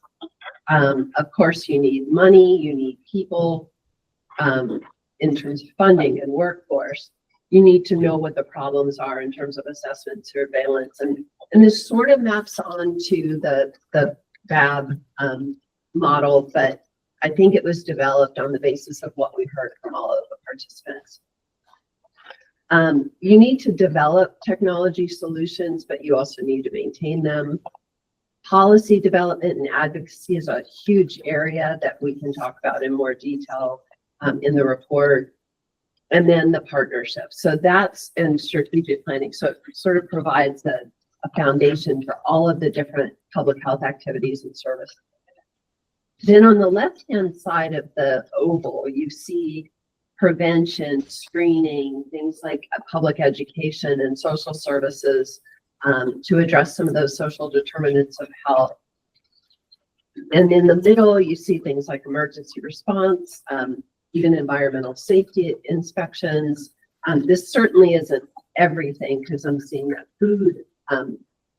food-based inspections aren't on there either, but communicable disease investigations, home-based services, including things like inspecting older populations' houses, or even something, I mean, we had examples of like looking at rugs in the house or stairwells, doing things like asthma trigger assessments of young children in homes. Then linkage to healthcare services, which is so critical and something that we do on a routine basis. And then that porous boundary between public health activities and services and tertiary care services, like and primary care would sort of be in the middle there. So I think that it just demonstrates the breadth of what we are doing in Maryland. The second thing is that we learned so much from the pandemic about how resilient our communities were in the face of an unprecedented challenge. We learned about how it had an effect on the workforce, especially nurses, and people working directly with the public who had to witness the devastation associated with COVID. It revealed a lot of vulnerabilities in our system, both in terms of communication and operations. But it also provided some opportunities to test models and to build new partnerships.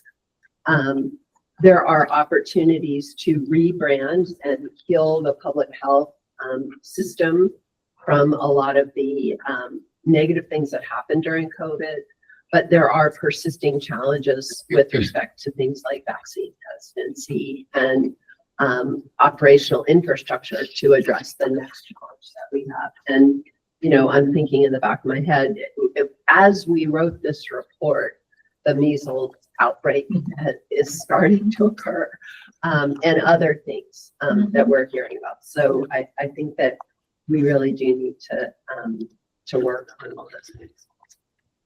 we heard a lot from the participants about how we need to improve the public's understanding of what public health really is and what the public health workforce does. And one example of this is how misinformation can lead to public mistrust, but that through the solicitation of help through trusted messengers and through health literacy efforts, we can really try to address that barrage of misinformation. And Dr. Cynthia Bowers here from the Center on Health Literacy, the Horowitz Center, and and the hub, which she's trying to do at a state level, and a lot of our participants called out her center in terms of being so instrumental in addressing this issue. Third, a major theme when we talked to all types of participants was the need to shift gears from being reactive to proactive. And sometimes at the local level, people feel like they're drinking from a fire hose. They really can't even think about addressing things at the earliest stage possible because there are so many challenges that they're trying to address. And that from a national context, we really do have a sick care system, which we heard about yesterday.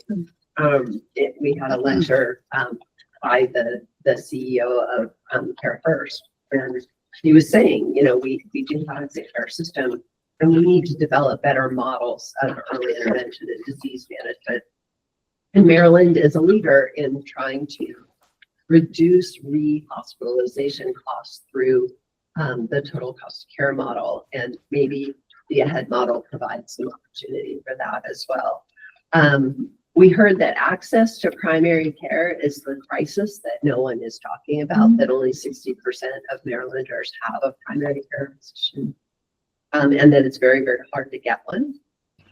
Prevention-oriented strategies are insufficiently funded because there is a perception that they are hard to demonstrate value. And I would like to push back on that a little bit later in the presentation. We need better data systems to identify cases early. We need proactive communication with policymakers to get them to understand the value of early intervention rather than buy into the idea that we can only manage problems when they are, front and center, that we can identify people who are at risk for problems and manage them earlier. So that was a constant theme throughout our conversations. And lastly, and probably most importantly, is the need to achieve health equity.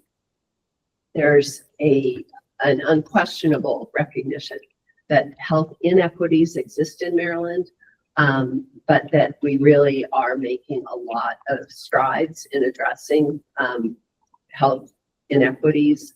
We do need upstream strategies starting at the very beginning of life in terms of K through 12, making sure that everyone has an opportunity to receive the education and the services that they need at the very earliest stages of life. And that we need to make sure that people are welcomed by any provider that they see or any person that they see in terms of public health and social services. We need to base our health equity strategies on data. So we need better data to understand all of those contributors to the social determinants of health. Like, I don't know, you said it so eloquently in a conversation together about this sort of the social determinants of health not being all that we need to look at. Well, we look at, it depends on how we're collecting data. So there are the social determinants of health, but we collect data on individuals' profile characteristics that seem to be related to a social determinant, but not understanding the social determinant and then what's related to that social determinant outside of the individual, so that the direction is not towards the individual, but actually to the actual systemic issue and addressing the systemic issue. Yeah. So there are community drivers of individual level characteristics. And we are not assessing and putting those variables in our system to look at things at a community level. And those things aren't coming across in community needs assessment. And the need to develop strategies for different types of priority populations. An example of this would be all of the efforts that are being done in the State Department of Disabilities, where they actually have an assistive technology library where people can go and check out an assistive technology before buying it that can help them in so many different ways. But just advertising those services is a challenge to them, and doing that proactive outreach to make sure that people are even aware of them. Okay, we took the break. Yes, just take the break. So in terms of the ideas for the future, which should form the basis of recommendations, and Shane's going to talk about that, governance and organizational capabilities. And I truly want to tell you that we have another section called Areas of Future Exploration that reflects our assessment team's voice. But these ideas for the future are truly the participant ideas for the future. So when you read the report, it is not the assessment team's voice. It's the collective voice of all these different types of people. Regularity of communication between the LHDs and the Maryland Department of Health, I think through different mechanisms, forums, conferences, but strengthen those horizontal lines of communication within MDH and then between MDH and those other outside state agencies. That was on that sort of slide where I showed the 3 circles. We really do need to clarify the roles and responsibility with respect to governance of the county level responsibilities, the state level responsibilities, especially around this whole idea of hiring personnel, because it is resulting in those data that Brittany showed. That time to fill is a result of administrative burden. And honestly, after doing all of this data collection, I'm not really sure where the levers are that we can press to solve that problem. But I think smart people need to sit around the table who are involved in this whole hiring cycle and decide whose responsibility it is to shorten those times, because it is a huge administrative burden. There's a need to leverage MACHO's ad hoc group structure. MACHO is just so essential in communication of the local health departments. And they have this ad hoc group structure for more regular bidirectional communication.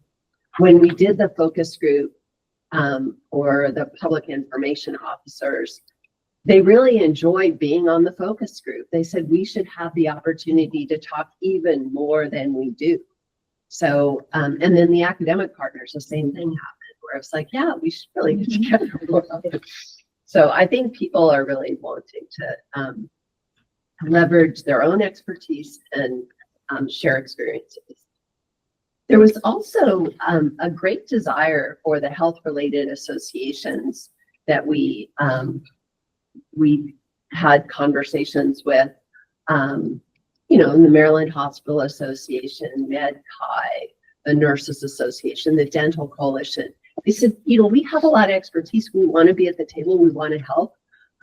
Someone said, we might know what to do or be helped by accident, you know? And I think that there's a lot of expertise there to leverage. I should also say that those external organizations really wanted to commend the local health departments and the state level agencies for the amount of expertise they have in certain areas, that they recognize that there are really great people working in this space, that together and working as a united front, we can make it even stronger. There was a need to expand core expertise, like I said, and one of the ideas for the future was to have sort of a lifeline panel of expertise, or maybe a group of liaisons at the state level who could be called on for technical assistance that would exist and provide timely technical assistance to the local level professionals. The Consumer Health Information Hub is one of those examples for communications and health literacy. And then there was a recommendation to hire several senior staff positions with cross-cutting responsibilities to implement and to follow through on the recommendations of commissions like this. I think the idea is that Maryland is great at studying problems, and Maryland is great at establishing Yes. commissions and putting recommendations out there. But several participants noted that they were in charge of some of these commissions and served on these commissions. And then the recommendations and the implementation of those fell flat because the people who are supposed to be in charge right now are in positions where there is turnover. And the staff level positions, those permanent level positions that are at high level, would go a long way in terms of investing in people who are responsible for implementation, but also measuring where the barriers are to adopting certain recommendations so that there could be that full cycle. So that was a very important recommendation. Certainly increase the amount of funding, but also explore options for multi-year operational budgets.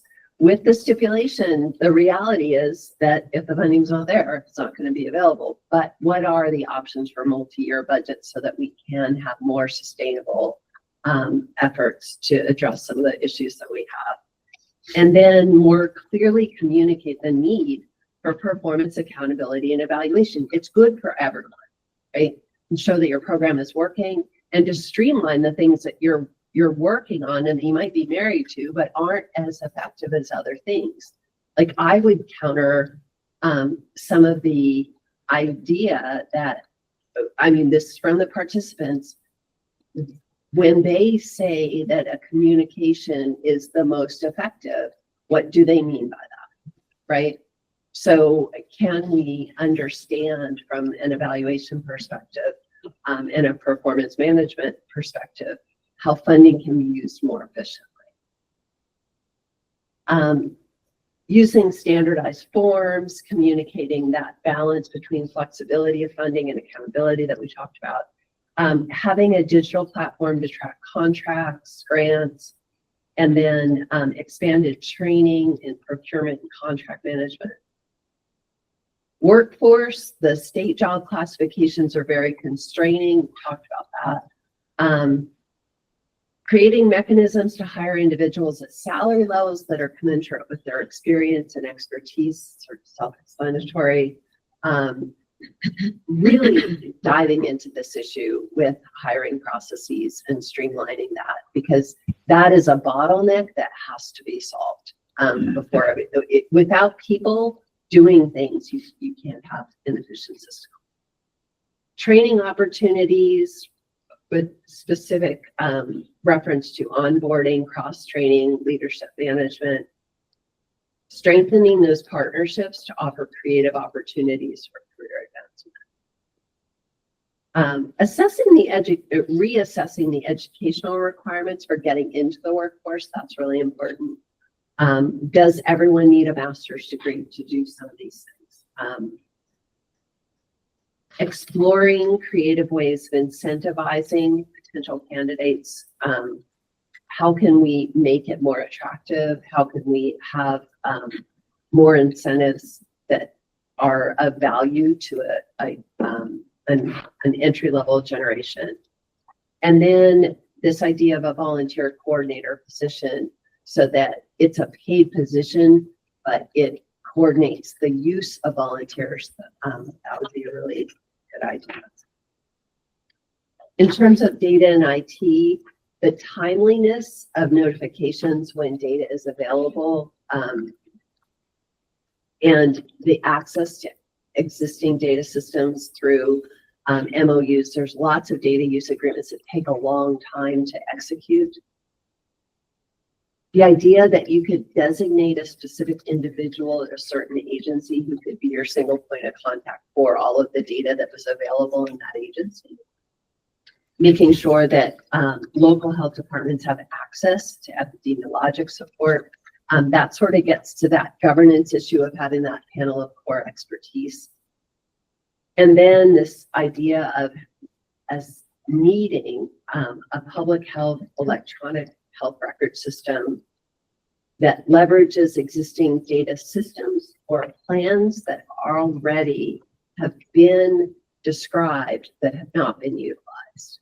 I think NACCHO had an earlier plan for a public health information system that maybe never got off the ground, but we really need to do something about making sure that we have an interoperable system that can track people through different kinds of services. In terms of communication and public engagement, there was definitely a need for mechanisms for bidirectional communication with the public. Anita talked about that true engagement.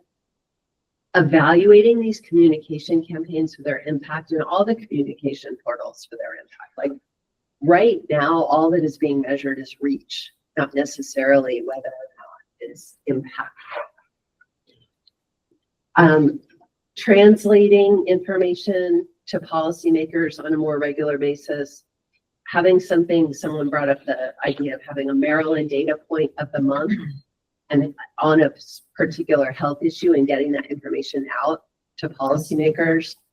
And explore options for communicating the value of public health activities and successes to the legislature directly. There are a lot of models that are working well in Maryland and that people are spending a lot of time doing things and they're not necessarily able to share those successes to the legislature. And in terms, this was a comment that the legislature itself is set up to silo health in certain subcommittees, and that health-related communication and the value of public health should be in labor. It should be in economic development. It should be in environmental sustainability. So we really, really need to make sure that we do not just talk the talk, but have a health and all policy strategy in Maryland. There is so much of a need for translation services because of the diverse population that we have. We're doing pretty well in terms of translating information, but we could do even better. And having a public information officer lead at every local health department would go a long way to enhancing our communications.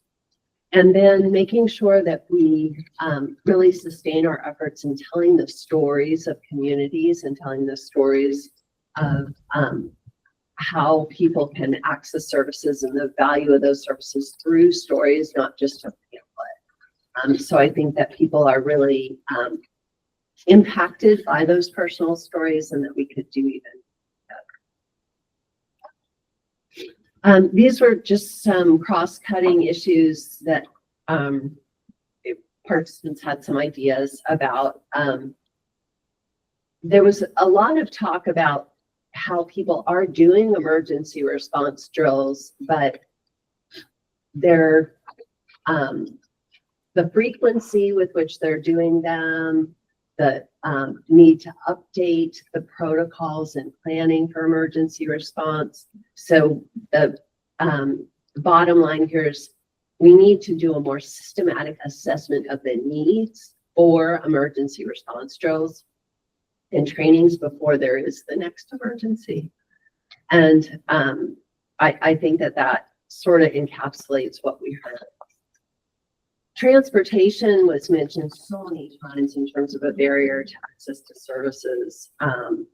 So that definitely providing options for transportation, working with our transportation leads and our state agencies around understanding the role of the insurance industry, what responsibilities and roles do they play, especially in relation to primary care, and with respect to our older populations, what role do the insurance carriers have to play in making sure that there is equitable access to care? And then creating forums for showcasing and sharing the experiences of models that hold promise. Okay, I realize that I might be over time, so I'm just going to fly through this. These are areas for future exploration from our standpoint as the assessment team. There's a need for more evaluation and performance measurement and cost effectiveness models, especially in the area of prevention. We know through research that there are models that demonstrate the value of prevention strategies. And what we've heard from the participants is there's no way to demonstrate the impact of prevention. There actually are, there's a lot of work on that. It's difficult sometimes, but it's so impactful if you could say for every dollar that you spend on drug treatment, you get $7 back, which is a real statistic. So I just think that we need to use those models more and get that information out. In terms of academic partnerships, strengthening those, but I wanted to just highlight 3 areas. There are more artificial intelligence, oral health, working with the dental schools, and strengthening that relationship because there's such a connection between dental health and systemic health and chronic diseases, that it really has a place in the public health academic settings. And then there are very few prevention science-oriented academic programs today, and specifically diving into that, creating them. At the University of Maryland, full disclosure, we have an AI in public health, a strong interest in that. And I think that artificial intelligence is something that we can leverage even more and create academic programs as well as bring in people into the workforce that may not have a public health background, but have a technology background who can develop solutions for public health that have specific AI and tech. And we still have enough time. Okay, I'm flying through, but No, just, yes, we have until 4:45 for this thing. Okay. As in, yeah. These were just some sort of miscellaneous topics that we wanted to get out there. We wanted to make sure that there was a way to explore additional partners and volunteers. We have a lot of retired military veterans, and this actually came from some of the participants. But really looking at our volunteer networks in relationship to our ability to respond to emergencies, because I do think that there's a lot of opportunity there. Addressing misinformation is a perennial challenge. I think that there's a lot of research on this now. Melinda has taken this up as one of her research areas, but explore the fears driving the use of misinformation rather than just the sources of the misinformation being the driver. I think there's a lot that we can do there.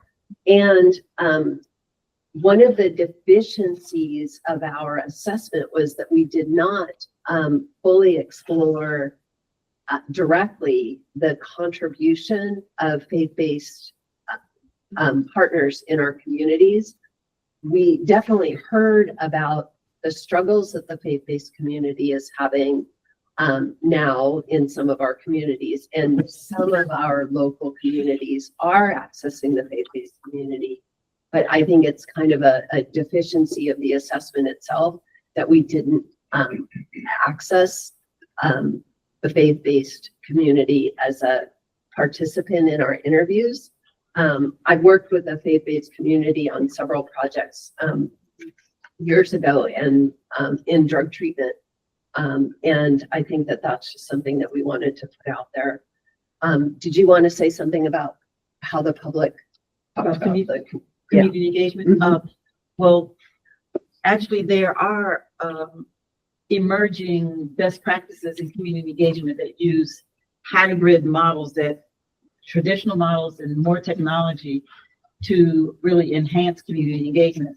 So while community engagement using technology has to be, it still has to be, it increases accessibility in some ways, but you have to also recognize certain parts that maybe may not be accessible through technology. So you have to use these kind of hybrid models to increase, basically to be more inclusive, recognizing that, as you mentioned earlier, that there are diverse ways in which the community wants to be engaged or reached and communicated with.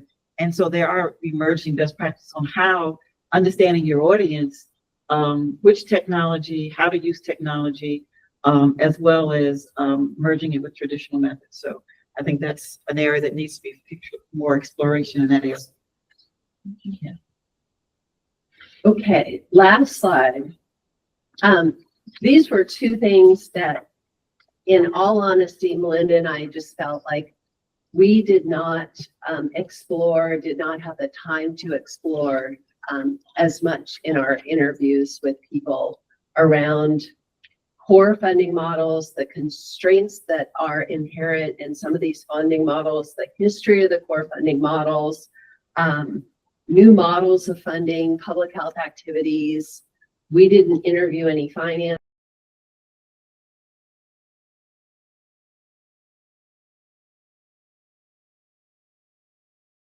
Present this is what I wanted to ask. Okay.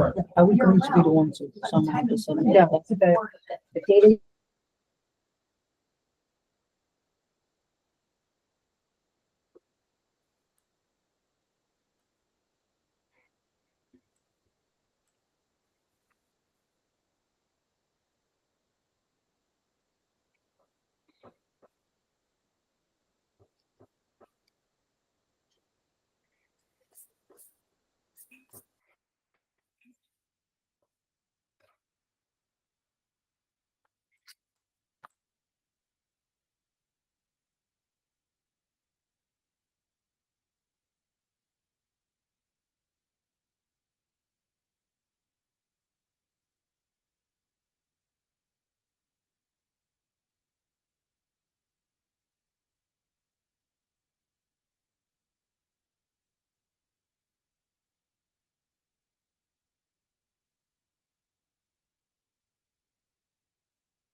Sorry about the technical glitch.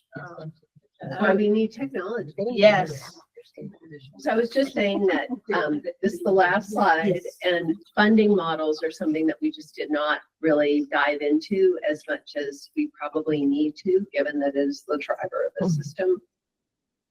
So developing new models and evaluating these new models of funding public health activities, definitely an area of future exploration, probably very critically needed. And then we heard so much about all of the data systems that Brittany outlined, but we did not catalog all of those systems, evaluate their strengths and deficiencies. We heard about the need for a public health EHR. We heard a lot about CRISP, and CRISP certainly provides a good foundation, but we just thought we would put that out there, that this is just something that probably needs to be cataloged in a way and get people to realize where we can go from here, take the existing systems. Okay. Wow. We're good. So questions for a few minutes? Is that-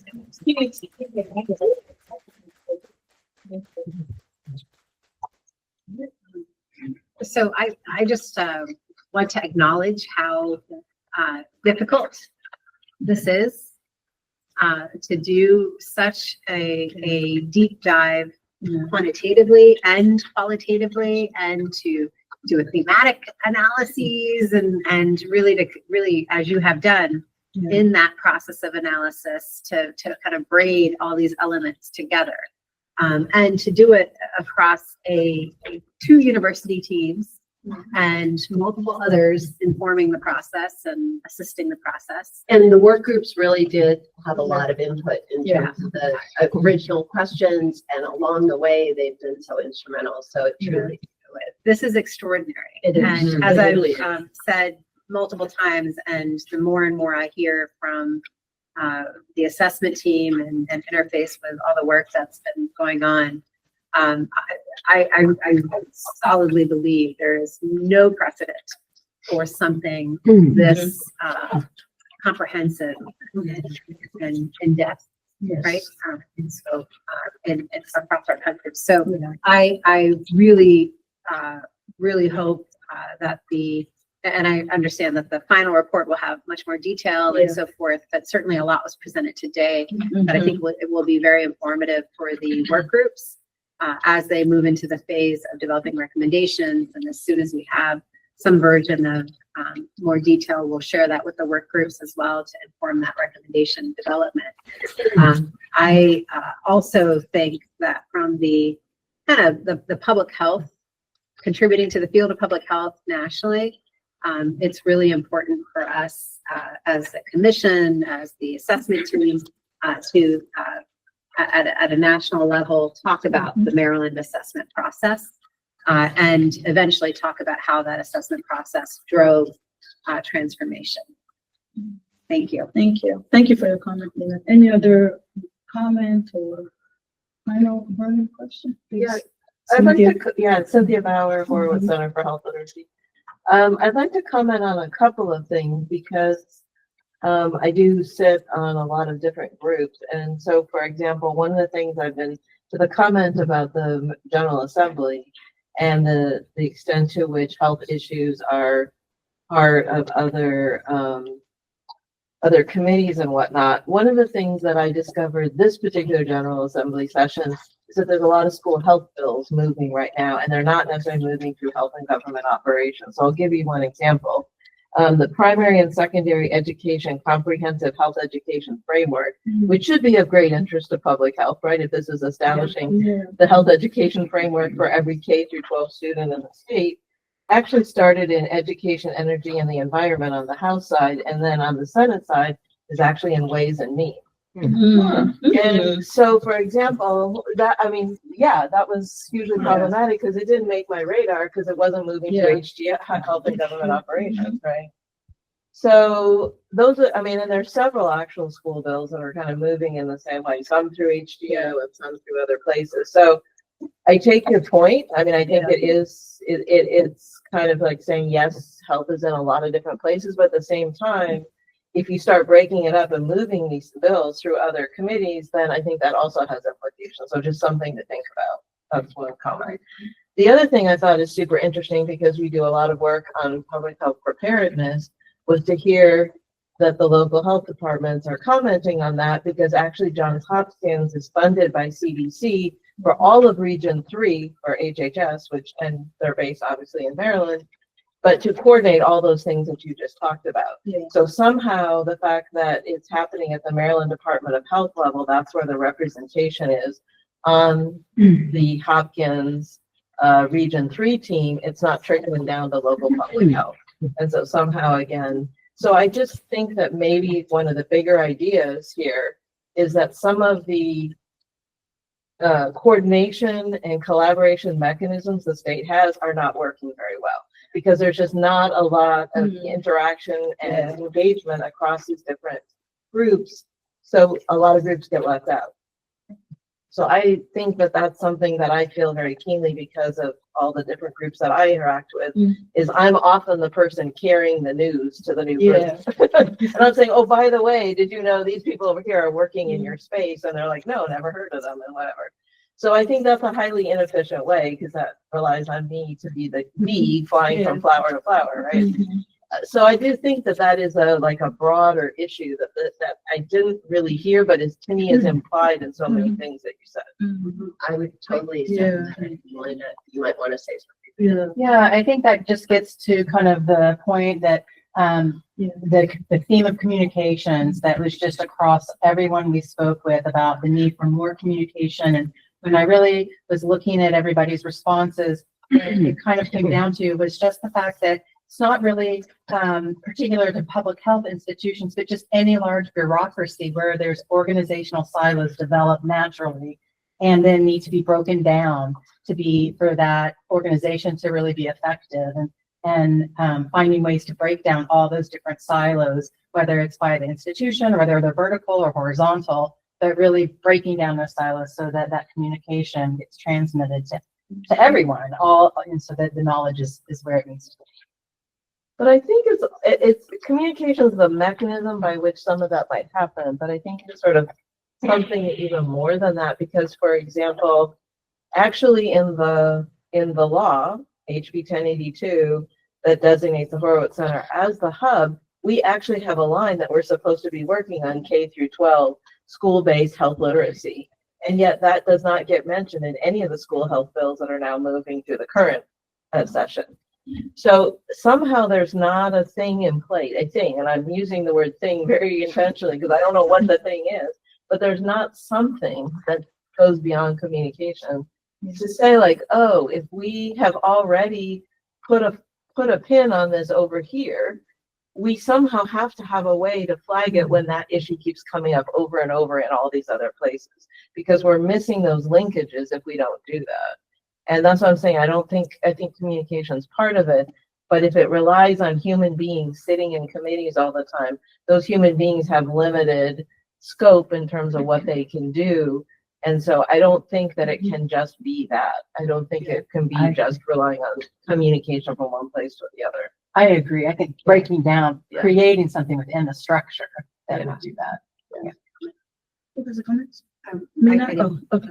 So just, I had a brilliant conversation, and I really think, one for us to consider as a commission, and in particular, the work groups with communication engagement.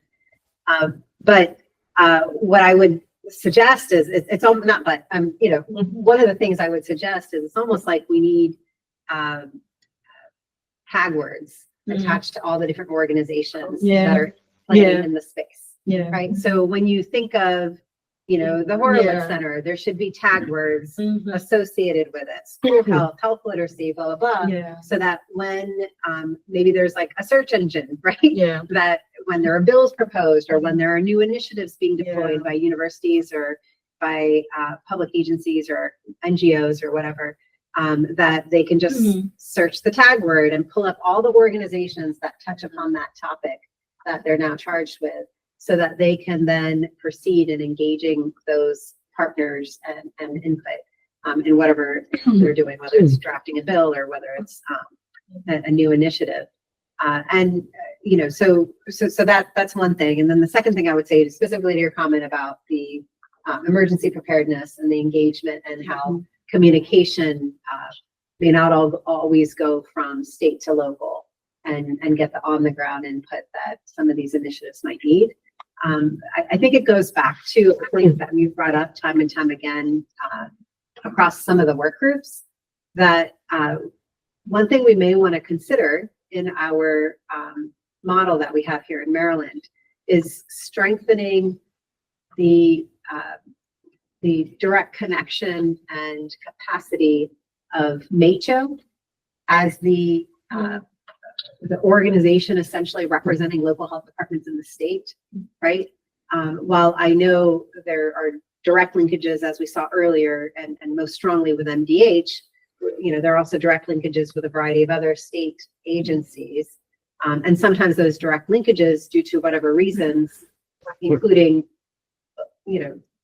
not enough capacity or overload of that state entity, leads to information not being communicated to local health departments, or engagement of local health departments in areas where it makes sense to take this stage. And non-state entities or partners may not be aware of that because they don't understand how the public health system is structured here in Maryland. And so they may assume that by reaching MDH, they're automatically getting the input of all the local health departments, although that is not the case. So I think, you know, one idea could be to ensure that MACHO, as the association of essentially local health departments, and or at least health officers, is included more and more in some of these other state initiatives, such as the Johns Hopkins one you were mentioning, or other initiatives when people want the voice of, you know, on the ground local public health. You know, turning to MACHO may be appropriate rather than assuming that it's going to be included if they just turn to MDH. Thank you. That's a great point, Mina. And just I also wanted to draw attention to, you know, the presentation that was highlighted about limited funding, right? Everything goes back to capacity when you think about it. With regard to communication, the funding, limited funding with regard to communication. If we don't invest enough in that area, there's going to be bits and pieces of information flying around from different organizations that have capacity, but because the local departments they don't have the capacity, there's just going to be a break in communication. So I think, you know, it's great for, you know, prioritization, right, of funding to that area, you know, so that, you know, communication can be improved across all sectors. Yeah. All right, thank you. Are there any other comments online? We have one in the room from Dr. Rochester. Thank you. Yeah, I've already said it individually. Yeah. I just need to say it one Yeah. more time. This is absolutely Yeah. phenomenal. Absolutely phenomenal. Thank you so much, all of you. And I also just wanted to highlight and put a big fat pin in the recommendation regarding having a senior position in terms of kind of overseeing the Yeah. implementation. This cannot be an academic exercise. Yeah. And like many of you, I've sat on lots of task forces, lots of commissions in our lovely state, all of which are well-meaning, you know, lots of great work done. Mhm. And then it just kind of sits in a binder somewhere in a, you know, on a website. So I think that is such an important recommendation. And I'll add my 2 Yeah. cents to that exactly. I mean, you know, we are a commission that was put together for a purpose, and Yeah. ultimately that purpose is the issue of the report. But also it is due diligence for us to make sure that in that report is actually our recommendations to say, what do we recommend to actually implement it? Yeah. And I think what really hit hard is when you were talking about, you know, yes, the qualitative part of the surveys. Yeah. And I think we could be as bold Yeah. in our final report, which is in essence is based upon real data, not just the feelings of the commission or, you know, we have real data that says this, you know, I mean, this could be like a first paragraph, which Yeah. is God forbid we don't do anything here, because a lot of us were worried that nothing's going to be done with this report. Yeah. I mean, could you imagine a report that says that in an executive summary in the Yeah. first few paragraphs? Yeah, let's Even before, no, but there's got to be a boldness, and I'm Yeah. saying that it's got to come I front agree. and Yeah. center, which is do not just think of this as a report that we have spent 2 years on and that we, the Yeah. commission, feel. Yeah, I'm going to be pushing for hard language there that Yeah. says someone has to be responsible, Yes. and Yeah. there could be a recommendation put in there of what the recommendation Mhm. is in terms of that responsibility. Yeah. But I think we need to be bold and we need to be already angry ahead of time, right? There's too much at stake. Yeah. Yeah. Exactly. Right. Yeah. So, you know, again, if people are already saying, hey, Yeah. you know, I really, you know, and we have the local health officers who are providing that data, right? Yeah. If people are saying that information to you already, you know, yeah, I've done this a bunch of Yeah. times before. And, Yeah. you know, I'm happy to talk with you, but guess Yeah. what? Every time I've done this, I've been disappointed. So Yeah. the question is, how do we get ahead of the curve and try to, you know, offer at least a pathway Yeah. that is front and center, the disappointment of past such endeavors. And then number 2, and then, you know, along the way, and I know it was a different political environment, but in essence, we do have the Indiana model. And the Indiana model, which we can cite once again, did have an action reaction. It may Yeah. be fading a little bit, it may be, but the initial year, right, of the post-report year, the initial 2 years of the post-report year were productive years to some extent, Yeah. right? that state decided we're going to actually do something with this report and not just file it. Yeah. So let's make sure that we do that. Right. Thank you so much. Wonderful comments, everyone. We're gonna move on. And this is a great segue to the next item on the agenda, since we've been talking about recommendations. So we're gonna have, Ms. Sarah Bora. She's gonna present it online, and she will give a brief overview of our, of the commission's recommendation framework, because we really need to make sure we get this right. And put that big red, pen, as Boris suggested. Thank you. All right. Yes, thank you very much, President. As you said, I think this really is a great segue into talking about actually creating those recommendations and taking that next step about, making all of these ideas more real. So most importantly, what I want to remind everybody is that we have shared a PowerPoint presentation that has the framework template that we have created for the recommendations. I believe most, if not all, the different work groups have reviewed this template during their meetings. If anybody needs me to resend that template to them, please feel free to reach out. I am happy to do so. But what is great about the framework that we've created is that it will provide us a standardized format as we begin to look at all the different recommendations coming from the different work groups. So there's an idea of what the expectation is for the recommendation. There is a standardized approach to starting those recommendations. And most importantly, as you look into this framework, you'll notice that many of the things are highlighted as being statutorily required. So there are certain things that we as a commission are required to include in any recommendations. So I think that those are very important to review as you are creating, as the different work groups are creating these recommendations, as they are preparing for this upcoming workshops that are scheduled with the assessment team, going back to those framework and to that template and beginning to think about how the ideas and themes that were presented to the commission can start to be changed into the recommendation, what is needed there. One of the things to highlight in that is that each recommendation is required to have support by assessment findings or demonstrated evidence. So these workshops will be a great time to discuss the assessment activities, which do include, of course, the workshop, the work group conversations, but this will be a really great opportunity to make sure that these recommendations have that required assessment support.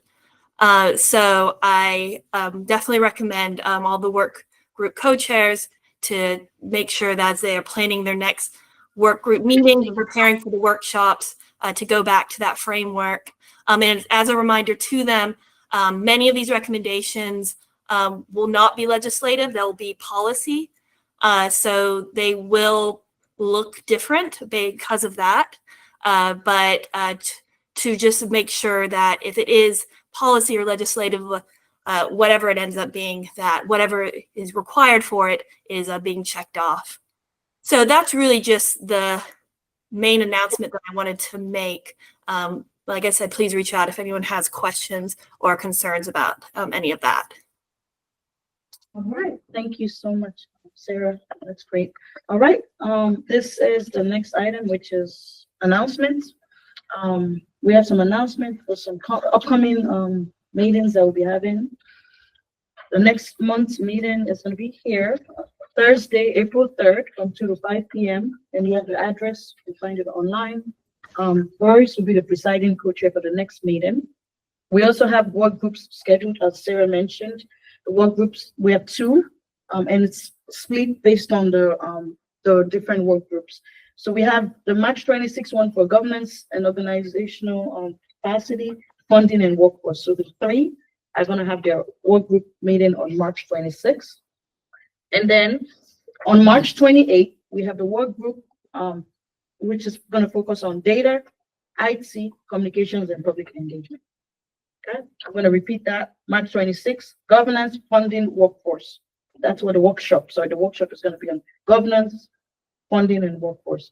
March 28th, the workforce is, workshop is gonna be on data, IT, and communications and public engagement. All right, additional meeting dates have been set. The dates can be found on our website.